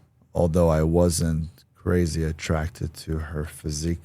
But if we were to stay longer and get to know each other, I think I probably would have stayed with her. But she got pregnant after 3 weeks. Oh, wow. Wow. And she said that she was taking birth control because of acne and stuff like that, that it sets the period right and things like that. So then she goes, it's a miracle child. I said, it is a miracle. I looked at her and I said, do you really think we should keep that child? I wanted to ask her, what does she think? Because she just came and said, I'm pregnant. And she tells me, are you insinuating that we should get an abortion? And then she freaked out and I saw a demon. She went to school. She had her master's degree in theatrical. Talk about the theater and the drama that was caused that moment. In my home, she started screaming. She threw stuff off of my computer desk, went out of the room, slammed the door. Because she was pissed off that you even pissed mentioned. off that I mentioned it. Yeah, wow. I didn't know what she wanted. I thought she would want an abortion. But were you prepared to keep the child? Like it was more like you're testing the waters. I wanted to know what she wanted to do. Yeah. I was kind of in shock, but obviously wanted to ask her, like, are we having this baby or do you not want to have the baby? Not like, come get an abortion. Yeah. And she flipped out on me and I was like fucking scared. I tell you, I was scared that moment. And this is after your experiences. I already had experiences with women. With the woman beating herself up and all that stuff. Yeah. I was fucking scared. I was like, shit, I'm going to jail. I'm going to jail. She's going to say that I did something to her. She flipped out. And then I went outside and she went to the balcony and she was crying, like hysterically crying. And I said, hey. And she's like, don't touch me. Don't touch me. Don't touch me. And I'm like, no, I came to tell you that I really want this child. I don't know what you want to do. I realize I'm dealing with someone that is not normal. And she goes, oh, what? Oh, wait, you want a child? And everything just changed. She's like, oh my God, I'm so sorry. And she jumped on me. And that's when I realized that really I'm dealing with a demon.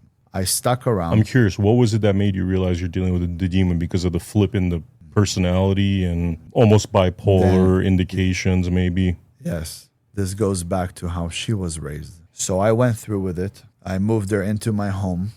She couldn't pay the rent anyways at her place, and she owed money to her gay friend, Kevin. So I paid him money for whatever she owed him, $2,000 or something like that. And then she moved in with me. And then she goes, all right, this picture, we got to get rid of it. This couch, got to leave. Whoa. This bed, we got to throw away. Why? You probably picked it with your ex-girlfriend. And my mom was over at that time. So she was like, but why get rid of the picture? Maybe he didn't pick it with his ex-girlfriend. Then they start getting into it. Wow. Wow. And she was like, nope, all furniture has to go. We need new furniture. So I bought all new furniture. I remember I took her to Ashley's Furniture and I bought everything brand new. And then I just told her to sell the other stuff and whatever, take the money for whatever she could sell it for. And I was like, fine. I'm about to have a son. But from that moment, I never touched her. I was living with her until my son was 1. Never touched her, meaning you guys never got intimate again, you're saying? Or? No. Oh, no. Wow. Because you were like, you're like red flags you're seeing. I couldn't look at her. There was times that she was coming and, trying to do things with me. But like I would never initiate it. Most of the time I would say no. Eventually I told her, I said, we're living like roommates. So until he was 1, I stuck around. But 2-3 months after, my ex called me and goes, come here, I got to talk to you. And I said, okay, where are you? So I arrived there. She sees me. She hugs me. She tells me she misses me. She tells me she's going to die if she doesn't spend the rest of her life with me, that she's going to leave her husband. I go, I'm sorry, there's a problem. She goes, what? I said, I have a woman at home. She goes, okay, let's kick the bitch out. I said, it's not that easy. She's pregnant. I'm about to have a son. When I have a boy. She fainted.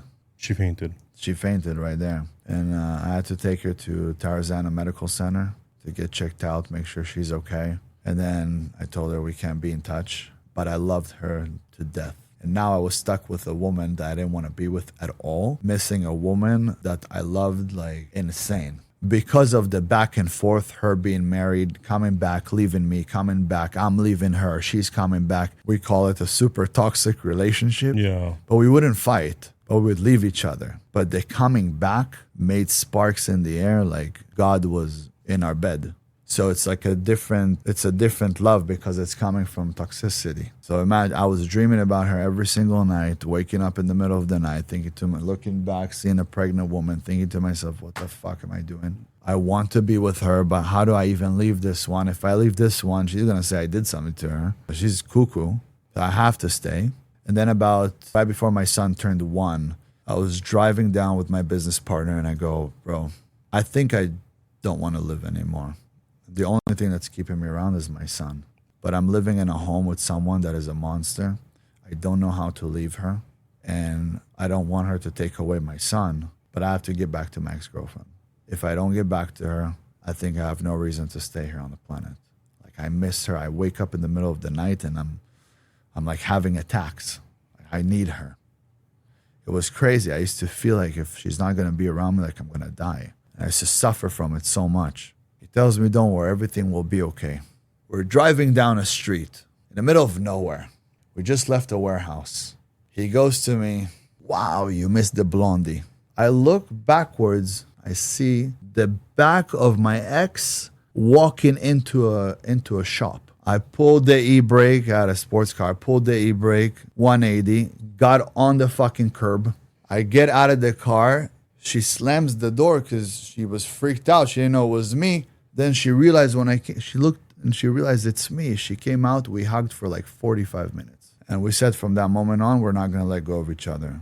So we built a plan. I get rid of her. She gets rid of her husband. We said we're going to die if we're not going to be together. We were really nuts about one another, like different level nuts. I went home and had a conversation with Kate. That's the mother of my child. I said, look, we're like roommates. And I don't know how to explain to her, because I don't know if something's going to fly. Let's take some time off from one another. She flipped out, started throwing things in the house. My son Donovan is on the floor, freaking out. He's like 1 year old at this point. He's less than one. Wow. It was like 10 months. And then I go to her, I'm just kidding, baby. It was just a joke. It was just a joke. Because you knew it was going nuclear. Yeah. Yeah. Fucking nuclear war. Yeah. So I said, it's just a joke, honey. And it was about a week later where I said to her, look, I love you. And I really want us to spend the rest of our life together. There's just a problem. She said, what is it? Do you want to leave? I said, no, I don't want to leave. But I lost all of my money. And we're going to have to move in with my mother. Just for some time. Don't worry. I'm going to fix it. But I lost pretty much all of my money. And we have to cut down on expenses. She ate it somehow. I told her there's nothing I could do. Is there someone that could help us? Was it true though? Like No. Oh, okay. No, I figure if I take her to my mom's house and then separate from her, then over there, she's not going to cause a scene because my mom is there. And we also put cameras all over. We have in the living room, we have this way, that way, everywhere. So I have somebody with me in case of anything. So we moved into my mother's house. And I put everything in storage. My mom was going through a surgery. And she tells me, you know what? My mom is going through a surgery. I feel bad. She's crying. Why don't you go spend some time with your mother? This is the perfect time. And then we could do Donovan's birthday in Ohio. She said, what a great idea, honey. You're the best. Thank you. Really, I can go. I said, yeah, sure. It'll be beautiful. Then I'm going to come over there and we'll do Donovan's first birthday. So she flew out there with my son. She wasn't my wife. We weren't married. So she took my son there to Ohio. And then I went there to do his first birthday. So when he was 1, we did it over there. Then she came back out and she opened my camera. She said Donovan was playing with the camera, but I took some modeling photos of my girlfriend, my ex-girlfriend. I still didn't touch my ex-girlfriend, by the way. I told her I have to be fully separated because I can't do the cheating thing. I won't cheat. So when Kate came back, she saw the camera and she saw the photos. And then, if I remember correctly, she threw the camera on the floor, flipped out, and I said, Mom! And my mom came. And as she was screaming at me, my mom came, pretty much telling, oh, your son, he went back to his fucking whore Russian ex-girlfriend and this and that. And I said, no, I didn't. I just let her use the camera. And she's like, yeah, bullshit. It's like, okay, you know what? I'm just going to go back to Ohio. I'm going to take my son there and we're going to speak. But I'm going to go for now. I need to go calm down. So I said, okay, she needs to calm down. Obviously, if I tell her don't take Donovan, she's not going to leave. I didn't think I was going to go through this whole mess with her. So she flew to Ohio. She didn't cause a scene. But when she got to Ohio, she kept pulling me, saying why she couldn't come down here. Because of the fact that, first of all, when she got to Ohio, we spoke over the phone and I said, look, let's end this. There's no relationship, okay? Okay, thank you. We agree. No relationship. So she didn't want us to break the family because she came from a broken family. But I said, yeah, but you created a family by lying to me. And that's where I also said, if I don't believe today in abortions at all. I think abortion should be illegal, if you ask me. No one should get an abortion. There should be only if there was a real rape, I understand. But other than that, there shouldn't be any abortions. If you had sex, you guys have a child, no abortion. It was consensual, everything is okay, no abortion. A child needs to come to the world. But back then, I didn't hold it, those values so much. I was also a kid. So I say today, if a woman wants to get an abortion, it's not fair because if the woman doesn't want to get an abortion, now the dad has to pay child support. But if she wants to get an abortion, she doesn't have to ask the dad. Yeah. Which isn't fair. So there has to be something there. If she wants to keep the child and he doesn't want to keep the child, she now needs to pay him for having his child. That's what I think. And then if he doesn't want to have the child, but she wants to keep the child, he needs to pay her for the child. You know what I mean? Yeah. Or they do 50-50. one or the other, but like it's not fair that a woman can go or this way or when that you way. can't, yeah. And that you have no say. Oh, if she has a child, now you have a say because you have to pay. But if she doesn't have a child, then you have no say because it's her body. Double standard. Yeah. So she flew to Ohio, and then in Ohio, I didn't know that if Ohio has my child for 3 months, Ohio will take jurisdiction over my son. No longer a Californian boy. So she kept dragging me. And then after 3 months, she started dating a Palestinian guy. And she told me, I'm going to raise your son as a Palestinian, as a Muslim. And she's not even Muslim. No, it was American. Just to piss me off. you off. Yeah. And she started posting everywhere with her new boyfriend that was a Palestinian guy. So when I got on the phone with her and she was like, you know, I'm going to do this, I'm going to do that. I told her I'm going to come there, I'm going to beat the shit out of him to keep him away from my son.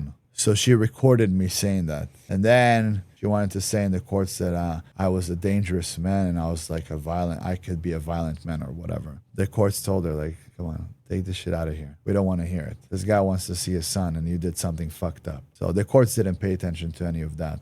But she recorded me and all that bullshit and then said, oh, he threatened me, blah, blah, blah. Anyways, I went into the courts here and tried to get her to come to courts in California. Well, after a long period of time trying to get her here, they said you have to file in Ohio. By the time I filed in Ohio, I had to then find her, and the process server couldn't find her. Eventually, we found her, but she was in hiding, and it took months. Well, I didn't see my son, and by the time we found her, she got served. She left my son outside and ran inside and dropped the papers. At the end, she came back and took the papers. Wow. She realized she left my son outside with the process server. And the process server was like, lady, there's a camera here. I gave it to you in your hands. I served you. You left your son outside. Should probably come take your son. So she went outside. She cursed the process server. And she took Donovan back inside. Then the courts shut down because of COVID. Yeah. So for 2 years, I had nobody to speak to. So I didn't see my son for 2 years. Then the courts opened and the courts let me see my son. So now your son's 3 years old. My son was 3. Okay. The courts open. I go to the courts. I fly over there. I see the judge. She tells them, oh, he's a dangerous man. He could kill me. He's this, he's that. The judge looked at her. That was a very good judge at the time. Looked at her and says, ma'am, if Ben wanted to kill you, he would kill you. He's here wanting to see his son. He's been going through the courts. He's waited through COVID. You've kept him away for 2 years. Now you're going to let him see him. Right after that court date, I brought someone that is called a guardian ad litem, where you pay the money to be with you hourly with your son. But I said, I'll pay for the first few hours. For the first 10 hours, I'll pay, which was like $2,000. I said, but after that, she needs to go with me half-half. So when it was time to go half-half, she didn't want to go. And right after that, at first, the guardian ad litem was doing with me video calls. So she was on the video call while I was talking to my son through videos. That's how we did the first 10 hours. Then after that, I flew into Ohio, and Kate, the mother, was like, we don't need her. We're fine. Because Kate was coming on the call saying hi to me. And I pretended like nothing happened. So I arrive. She picks me up from the airport. We go to dinner, and she's with me for like 4 hours. So her boyfriend at the time calls her. And eventually she answers him and go, Tommy, what do you want? And he goes, what do you mean what I want? You're with Ben. I'm worried. He's like, what do you have to worry about? I'm with Ben. We're at dinner. And then he wanted to leave her because she told him I'm a dangerous man. Wow. And then she was with me at dinner. He realized she was The lying. first time she saw me. Yeah. So he realized that she was lying. So he wanted to leave. So I had to talk to him to say, listen, people fight. It's okay. We went through this whole battle. I'm not a bad guy, yes. But she said what she said to try to win in court. I forgave her. You could forgive her. He was like, if you forgive her, I forgive her too. Oh, wow. But he was like a pussy. He's like literally like a pussy. But he wanted to leave because he was like, okay, this doesn't make sense. She told him like crazy stories about me. No. Oh, this guy kills people for a living. Wow. You know, he works in a special job. He disappears for a while, goes, takes out people, come back. And next thing you know, she's sitting there with me when she told him that she's afraid of me, Yeah. of what I might do to her for keeping my son away. Well, I would never hurt her. She's the mother of my son, and I would never hurt any woman. It's a woman. What am I going to hurt her for? Does that make me more of a man? No. I don't even hurt normal men. I would fight a bad man. I wouldn't fight a normal guy. Like, I've had normal guys approach me in the past, say something to me. I'm like, oh, have a good day. Can I buy you a drink or something? Like, leave me alone. I know I could take you out. I have nothing to prove.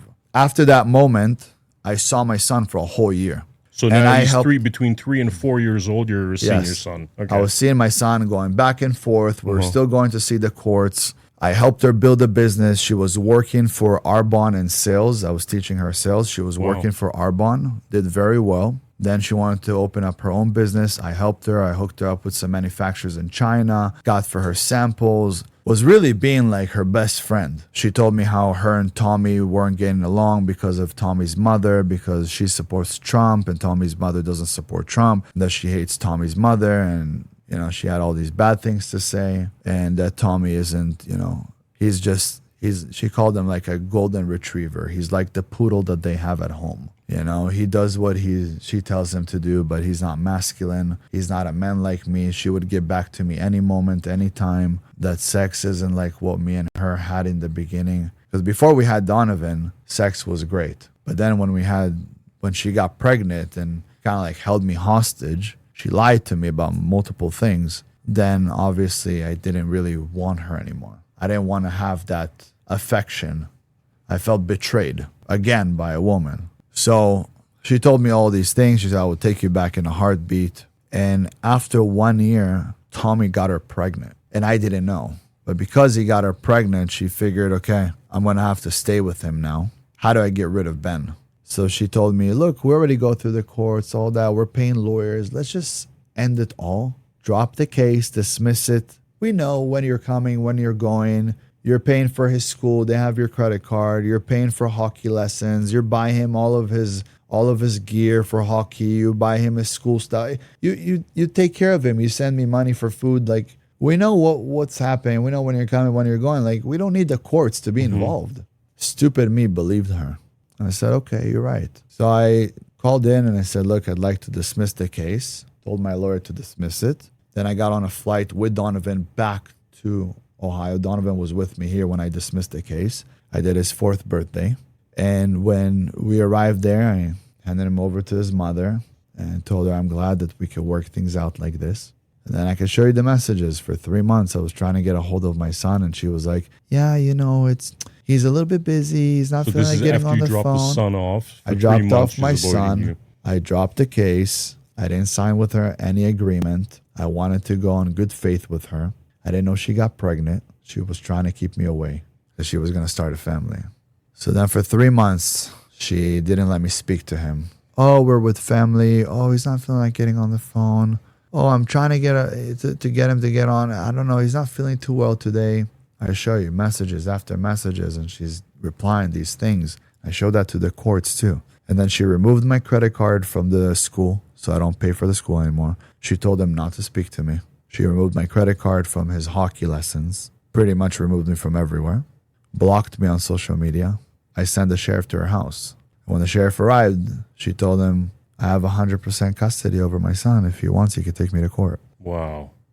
And after I went through the first 2 years with Corona and COVID and all that, not being able to get a hold of the courts, and finally getting him back and then losing him again after having him for a year, that destroyed me. I had 2 choices. I either go there and kidnap him myself and kill her and him, or I disappear and go find peace. And that's what I did. I went and I found peace. Because in my mind, I played that image of, what if I killed him? How will that end? Donovan doesn't have a mom. Eventually he'll find out. I know he loves his mother. How could I hurt his mother? But she took him away from me and he needs me. And one of the biggest reasons she wanted me away was because her boyfriend Tommy at the time, my son said that Tommy yelled at him and hit him. And also that they take showers together and Tommy's naked. And there was also a picture of Tommy kissing my son on his mouth on Facebook. So I really wanted to hurt them. I remember it like it was yesterday. This was like 2 years ago? Oh, this was longer. This was 5 years ago. So your son's 9 now? Yeah.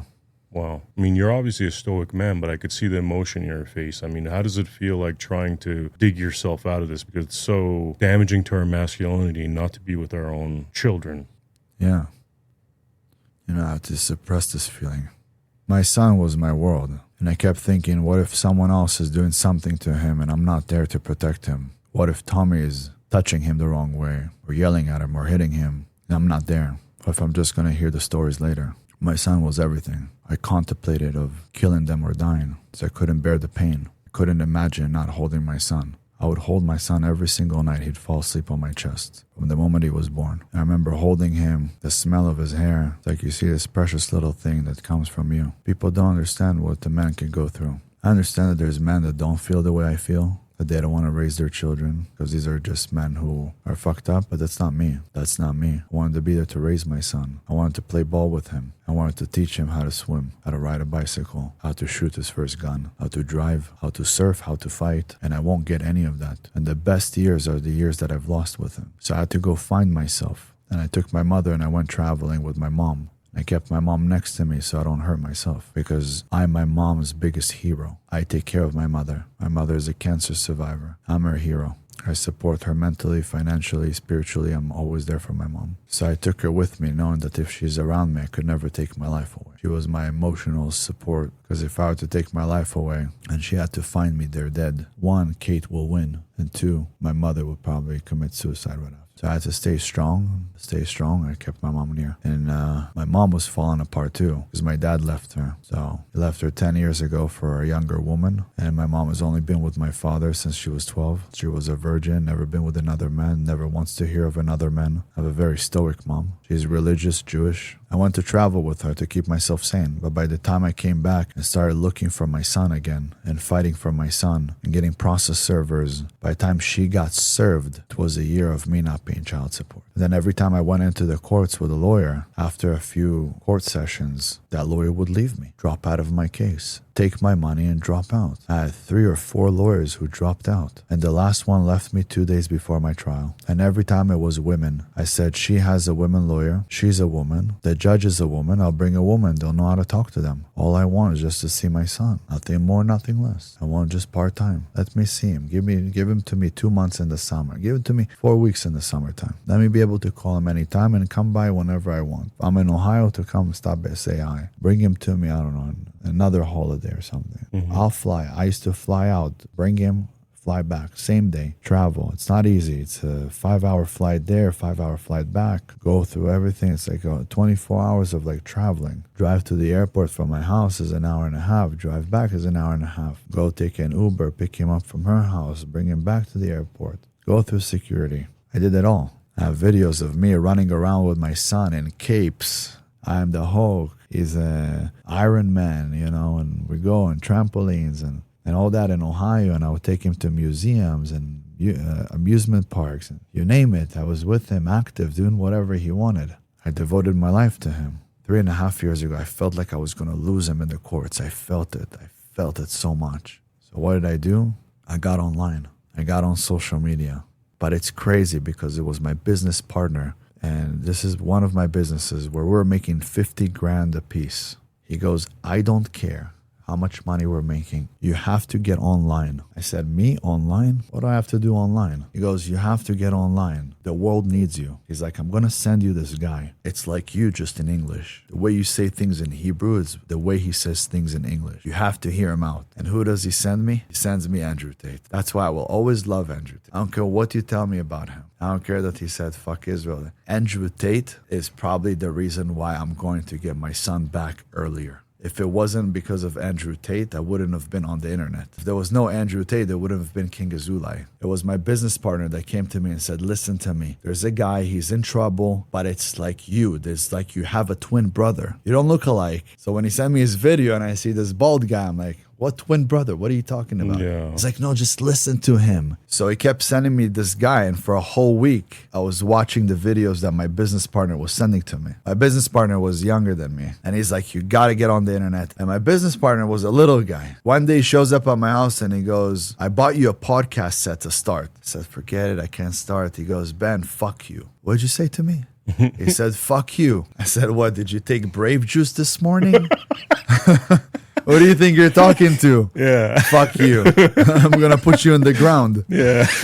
He goes, no, man. The world needs you and you must go. You must go save them. this crazy guy, what is he talking about? He says that we don't need to be partners anymore. This is what you're going to go do. And he was a partner on one of my businesses. I had 16 businesses at the time. He was just in one business, water restoration, water damage. I tell him, look, let me think about it. Go. It was like a day or two later, I have a dream. And in my dream, God speaks to me to get online. Tells me, go. Follow my lead. I'm leading you to where you need to be. I woke up the next morning. I went to the gym. I called my brother. I said, I'm going to sign up to your gym. It was Zoo Culture. I get to the gym where there's all these influencers. And I see a guy that used to do videos for one of my old friends. And I go, hey, man, you still doing videos? He's like, no, he doesn't have money to pay me. He still owes me money. So I'm just not doing anything right now. So do you want to take videos of me? He says, sure. What do you want to do? You want to do fitness? I said, no. I'll pay you full time and you could just show up at my house and we'll start doing videos. Figure it out. We'll figure it out. Yeah. I don't know what I'm going to say. And that's how I started. I started doing videos and after a week I went super viral. Super viral, got a ton of hate. Also got some love. And then again, more videos, more videos, more videos. And then everybody was saying, oh, look at you, trying to be Andrew Tate. 2 months later, wow, you remind me of Tate. Another month later, there's the next Andrew Tate. Couple months after,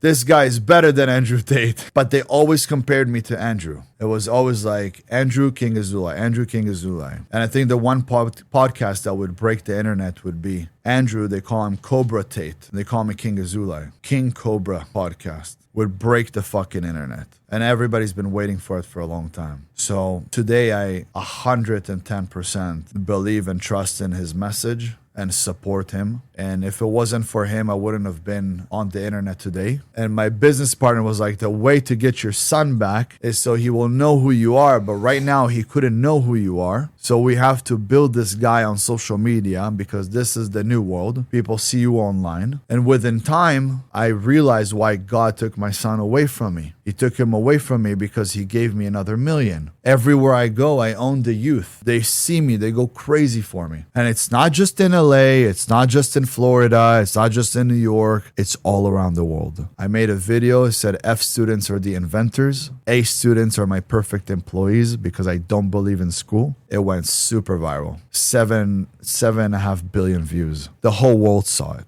At least all the young people. They blew up the schools here. They blew up toilets. They burned down one school, all because I said F students are the inventors. It was the biggest meme to ever exist on the internet. And then after that, I told Ali, you're a nice guy. We're sitting at a podcast with this other Muslim guy. I told him, Ali, you're a nice guy, but I'm not someone that's just going to let you speak to him this way. Then we got into a fight. That became the biggest second meme of the internet. And then people were talking about the fact that the girl that I was with when I was 18 was 15. So everybody started making it into a meme. Ang, she was 15. Ang, she was 15. You don't understand how crazy some people are, okay? He made those videos about me being some rapist. Women have been messaging me asking, where was I the night you were raping? Because I want to get raped. I want to share something. I just don't know if I should share it. Probably best to share it. I went out and this girl fell in love with me. Came back home with me. No drinking, nothing. She spent the night. In the morning, she wanted to sleep with me. She sleeps with me. In the morning, she goes, you know how old I am? I go, how old? She goes, Unc, I'm only 15. No, dude. She wasn't 15. Yeah. She was 30. Oh, wow. But she knew the meme. Yeah. And she wanted me because of that. Fucking crazy. I looked at her. What? She goes, Unc, I'm only 15. Dude.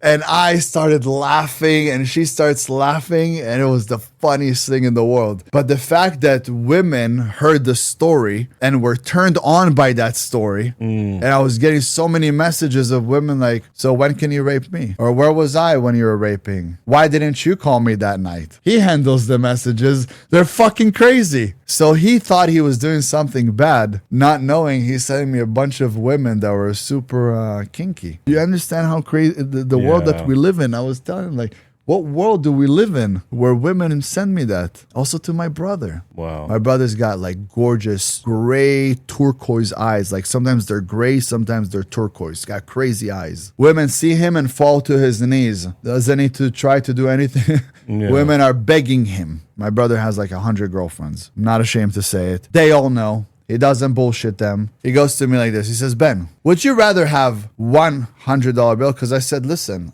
I'd rather have one that's 100% than 100 of them, and each one is 1%. He goes, look, do you rather have $100 bill or do you rather have 5 $20 bills? Go, I prefer to have one $100 bill, but it's the same. He said, no. If you lose $100 bill, you lose all 100. If you lose one $20 bill, you only lost 20. You still have 80. 80, yeah.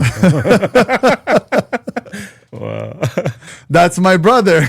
Yeah. But you know what? He was in long-term relationships for a long time, and he decided he wants to just go and have fun, and he's living his life. He's doing what he wants to do. As long as I know he wakes up in the morning, he works out, he runs his businesses, he makes money, he doesn't do drugs, he doesn't drink alcohol. So he likes women. My grandpa was like that too, loved women. I was like that before too, loved women, had many different women in my life. Most of them were blondes. The truth is, most men just wish they could have every hot woman in the world. But you get to a certain age, you're like, okay, I want to have a family. I want to have a sustainable life, you know, not getting pulled left and right. But the crazy shit that came from that story is nuts. It opened my eyes to see how crazy some women are, how kinky they are. Imagine a woman meets me, chases me down at a club, wants me, comes back home with me. In the morning, we make love and she goes, Ang, I'm only 15. So crazy, man. She knows the meme. Yeah. So I made like 3 of the biggest memes on the internet. So your buddy's entire idea was that he saw the pain of you not having your son, was obviously concerned about you, and felt as though you being public was basically your way of coping, dealing with it, making something out of it that's better than the situation you were faced with? Yeah, he thought that if I get on the internet, my son will know who I am. Because he put the 2 and 2 together. He said, well, Andrew Tate is the only guy that sounds like you, speaks like you. If you get on the internet, now there's 2 of you. Still room for everybody to know who you are. Because if everybody knows who he is, they will know who you are too, because you guys speak almost identical. You sound the same. So it's a perfect place. Also, he was like, you're younger, you're good looking, you got a crazy physique. People are going to love you. And I did that. And within a week, I went viral. And then again, viral.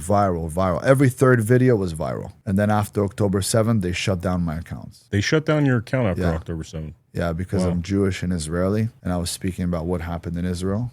They shut down your account because you were talking positively about Israel? I was explaining what happened on October 7th and how we have to stand up as Jews. And then from my understanding, Hamas put a hit on me, number 1. Number 2 is that they paid people in Meta to remove all of my accounts. So it was Meta, it was Instagram and... Instagram, TikTok got shut down, everything. YouTube, they got people from inside. So what did I do? Make some phone calls, found people inside. Paid them a lot of money, got my accounts back. Wow, really? Wow, because I saw your Instagram's at like 550,000 now, I think, right? Like I always wonder that. I get so shadow bound on X, and the way Elon Musk talks is the way I talk. But my shit's still getting severely shadow banned, dudes. Like I talk, about men's rights, being fathers, like how these courts always screw the men over and they look at men like disposable and stuff, and they don't want that. But this is in your mind every single day. My son? Yeah. No. Once I understood my mission, I understood no longer will my son be in my mind as a loss. There's no losses, my friend. There's only lessons. I'm not a victim, I'm a victor. From here on, everything that I do is going to bring the legacy of the Azoulay family to life, and he's part of it. I just booked a movie as a superhero. Who would have thought? Who would have thought that I book a movie, it's with like Marvels, but me as Rack. The movie's called The Legion of 5. So your son's probably going to see a movie out there with his dad. Yeah. Wow. And that was my dream, because I wrote a movie called The Savior, where I play as a superhero, where I go into a school to save the kids, and my son is being held hostage. And when I tell my son, come to me, his mother's at the door with her stupid boyfriend, and I go, come to me. And the people who are holding them hostage, shocked that I just arrived, flew in through the roof. And my son looks at his mom and looks at me, and I go, come to dad. And he looks at her like, what? And she goes to him, yeah, go to dad, it's your daddy. And then he runs to me, Dad, I wrote a whole movie. I have a full script for my son. Wow. And then this movie came up as playing as a superhero. Wow. And I knew no matter what, my son eventually will become my biggest fan, not knowing he's my son. Wow. That's what I wanted. I wanted my son to become my biggest fan, to one day go up to his mom and say, Mom, I want to be like King Azoulay. And she'll have to kneel down and tell him, you will be. You know why? Because that's your father. Wow, wow, wow. That's I mean, your there's a real lot of dad. alienated children, dude, that go through so much trauma not being with their, like, biological parents and stuff. But that would be an amazing twist in his soul to be like, recognize, what his dad's done and how influential and important he's been out there for getting the message out. I won't stop. And that's why I'm doing the best that I could to stay alive as long as I can. There's times, multiple times a year, I'll do a 10-day water fast just to reverse aging. I take care of myself extremely well, just to stay as young as I can for as long as I can. So when he sees me, he sees a young guy. Yeah. He doesn't see a grandpa. See a guy that looks good, that he could look up to. I think every father's biggest nightmare should be that their son's hero isn't them. Every father out there should be working towards being the number one hero of their sons. A lot of fathers today are fat, lazy, not doing anything with their lives. They look like crap. They're weak. They're falling apart. They're like these iPhones. Yeah. They fall and they break. They shatter. That's why they're disposable. We have to strengthen fathers. I say from dad to DILF. Dad to DILF. DILF. You know MILF? Oh, okay, I get it. Mom, I like to fuck. Dad, I like to fuck. Yeah. From dad to DILF. That's what we need. So is this the first time you've talked about this, by the way, that you're alienated from your son? I've spoken about it, but not this deep. I'm curious, like, going forward, do you feel like you want to talk about this a little bit more? I wish I had more of a larger space to speak about. I do speak about it every birthday of his. Wow. I make for him a cake, and we do for him a little birthday. Wow. Every birthday. Because you mourn at some point in time the person you lose. Yeah. That's also why I say that breakups are way harder for men than for a woman. It's way more painful because when a man is with a woman, he pretty much does everything. He provides for her, he protects her, he will die for her. He looks after her like she's his daughter. And the woman looks up to him, admires him, gets protected by him, and looks up to him like it's her father. Women choose usually their dads. But the thing is, in our nature, we're not meant to lose a son or a daughter. We're not meant to lose a child, but we're meant and built to lose a parent. And a man loses a child when him and his woman separate. So it's way more heartbreaking. It's easier to lose a parent. And a woman loses a dad. She loses a parent when her and her man separate. And women couldn't understand that. And weak men couldn't understand that either. But I just went through a divorce. And I had to let go of my wife because of the main fact that people were attacking her. You broke up with this is a different relationship. Yeah, no, 6 months ago, I got a divorce because of the fact that everybody was attacking her. Is this the same woman that... No? Not the mother of the child and not the mother of the two kids. Wow.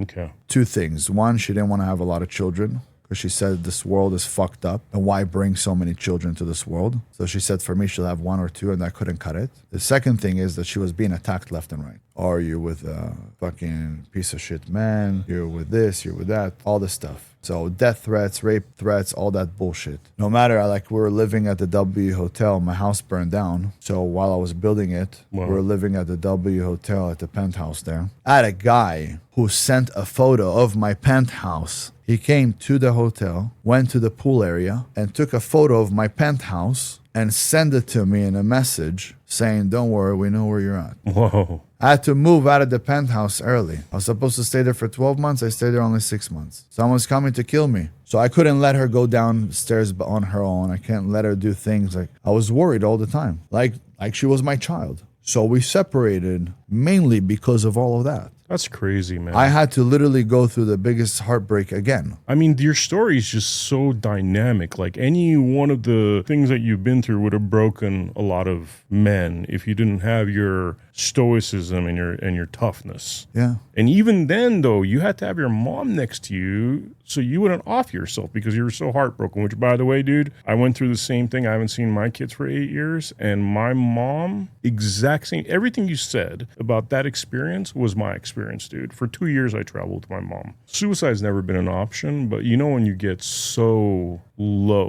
where your frequency is just dead, you don't want to, you're like, I don't want to kill myself, but I would not be so depressed if I didn't wake up in the morning. Yeah, I couldn't really think about going and take away my life, right? but I didn't want to wake up. You don't, yes, That makes exactly. sense? Yes. Like if the plane falls, it's cool. I'm just Yes. not going to do it myself. Exactly. Like, which is an insane. I think a lot of people don't understand that, like, headspace and how hard it is to dig yourself out of that hole. Most people can't dig themselves out of that hole. And that's why I say that I believe today that feelings aren't real. Feelings are literally a reaction to a perceived wound that hasn't been healed since you were a child. You're dealing with something from childhood. It's just a reaction. But I've learned to conquer everything. I went through adversities. I pretty much died many different ways, many different times. And I'm here. And I'm a living proof that anyone could do anything they want. They set their mind to it. It takes time and it takes work. Like I said, now I'm going to play in a movie.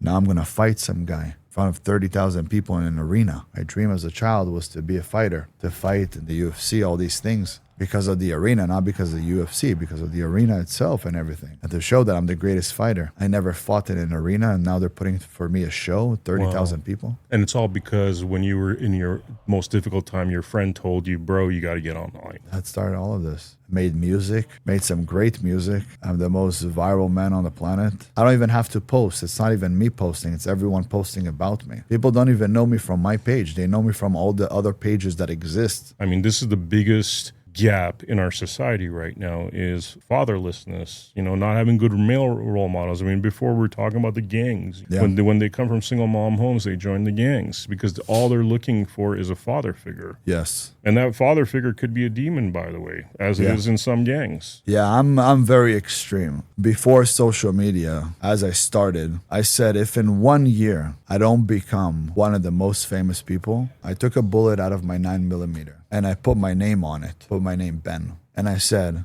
if King Azoulay isn't known as King Azoulay, then Ben needs to die. And there's only two ways for Ben to die. Either that bullet gets shot somewhere in the field, not on me, Ben. Ben died because now it's only King Azoulay. Or King Azoulay didn't come into life because I didn't do a good job. So within 12 months, this Ben has to go. And I'm going to commit suicide. I'm going to shoot myself. So I wrote my name on a bullet. And after 6 months, King Azoulay was King Azoulay. I still have the bullet. We're going to go shoot it. Time to get rid of it. Yeah. You reach your objective. Yeah. I thought I started 3 years ago. I only start now. 3 years ago, I thought it was the beginning. Nah. We are at the starting point. Why right is it now the starting point? Oh, I could feel it. It's way different. I'm 36. That's double life in Hebrew and Gematria. 18 is life.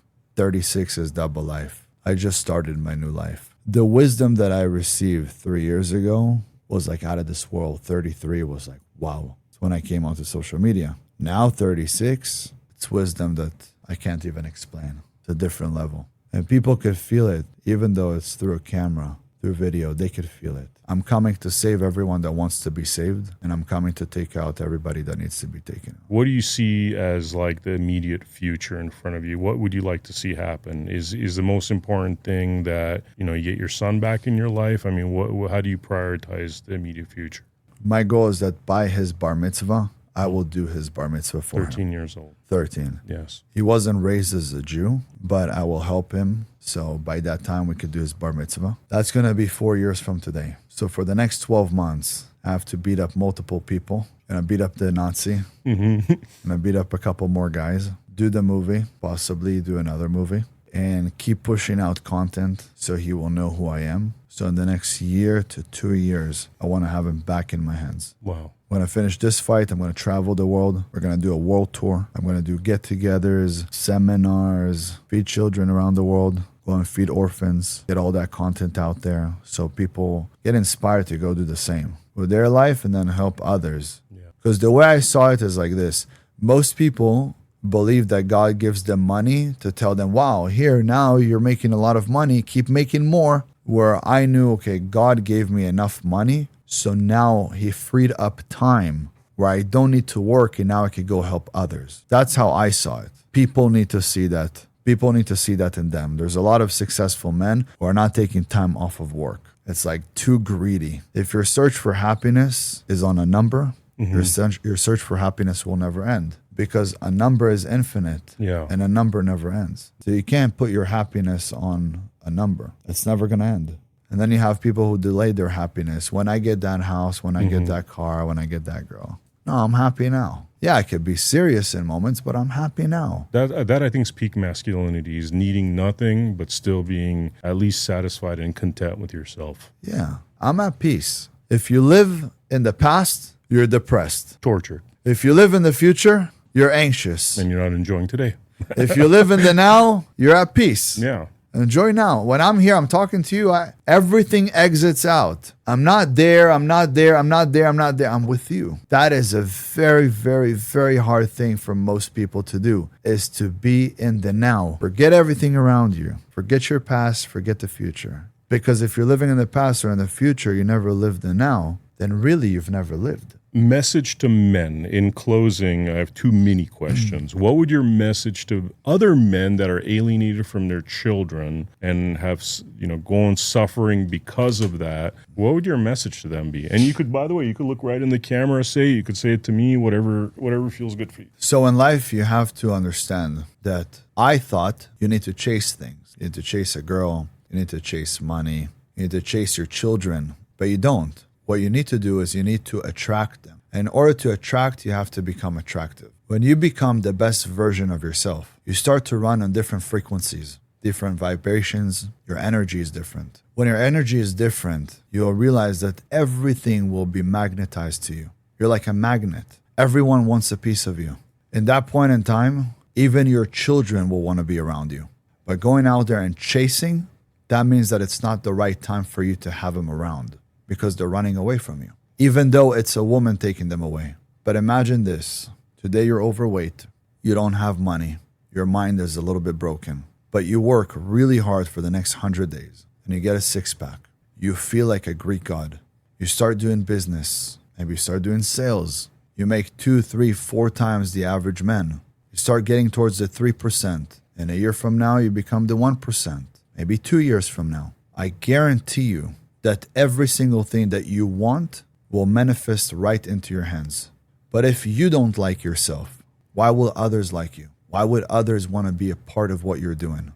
I have so many people wanting to be a part of my journey, not because I'm a nice guy, not because they're a bunch of philanthropists, but because they are highly motivated by how disciplined I am and how I have everything aligned. Your physicality and your mentality and your spirituality are all linked. If you could put them together and align them, the stars and the cosmos will align for you to win. This is exactly what you need. If you do that, your kids will look up to you even from afar. I know my son will be watching the next year or two, and he's going to be watching and he's going to know King Azoulay is my father. I could have never been King Azoulay. I could have stayed home, could have met another woman, had other children, and forget that he existed. But I didn't. I picked the hard route. And the hard route is exactly what's going to bring me everything that I've ever dreamt of having. The easy route, the comfortable. You have to remember, men die under comfort. We thrive under pressure. We're like diamonds. Never forget that. You're a diamond, my friend. Just go sharpen yourself. Message to your son. Do you have anything you want to say to your son if he watches this? Donovan, I want you to know, I'm proud of you. I hope you're staying strong the same way I am. All this work is all for you. Everything I'm doing every single morning, the battles, the fights, the training, the waking up early morning, the going to sleep early, the staying away from parties, staying away from everything that I could be doing. Just so one day you're going to see me and going to say, Dad, I'm proud of you. And I'm going to see it. I'm going to see you and I'm going to give you the biggest hug. I'm going to tell you, welcome to the empire. May you be the new king. I built a kingdom for him. He's a prince. He doesn't even know it. Our reality is what we make out of it, not what people say we are. Some people could say, you're no king. Who are you to tell me that? It's funny because most people that tell me you're no king tell me Christ is king. But one of the biggest things that Christ was fighting for was to teach other men to build their own kingdom within them, not just to follow a religion, but to learn how to harness your power, your strength. You have a kingdom within you. And a man doesn't lose when someone takes away his queen. A man only loses when he forgets he is the king. is the most important piece on the board. You could lose a knight, you could lose the queen, but as long as the king is still on the board. A king, my friends, wasn't meant to be moved. A king was meant to move everything else. I move everything around me. Nothing moves me. That's the power of a real king.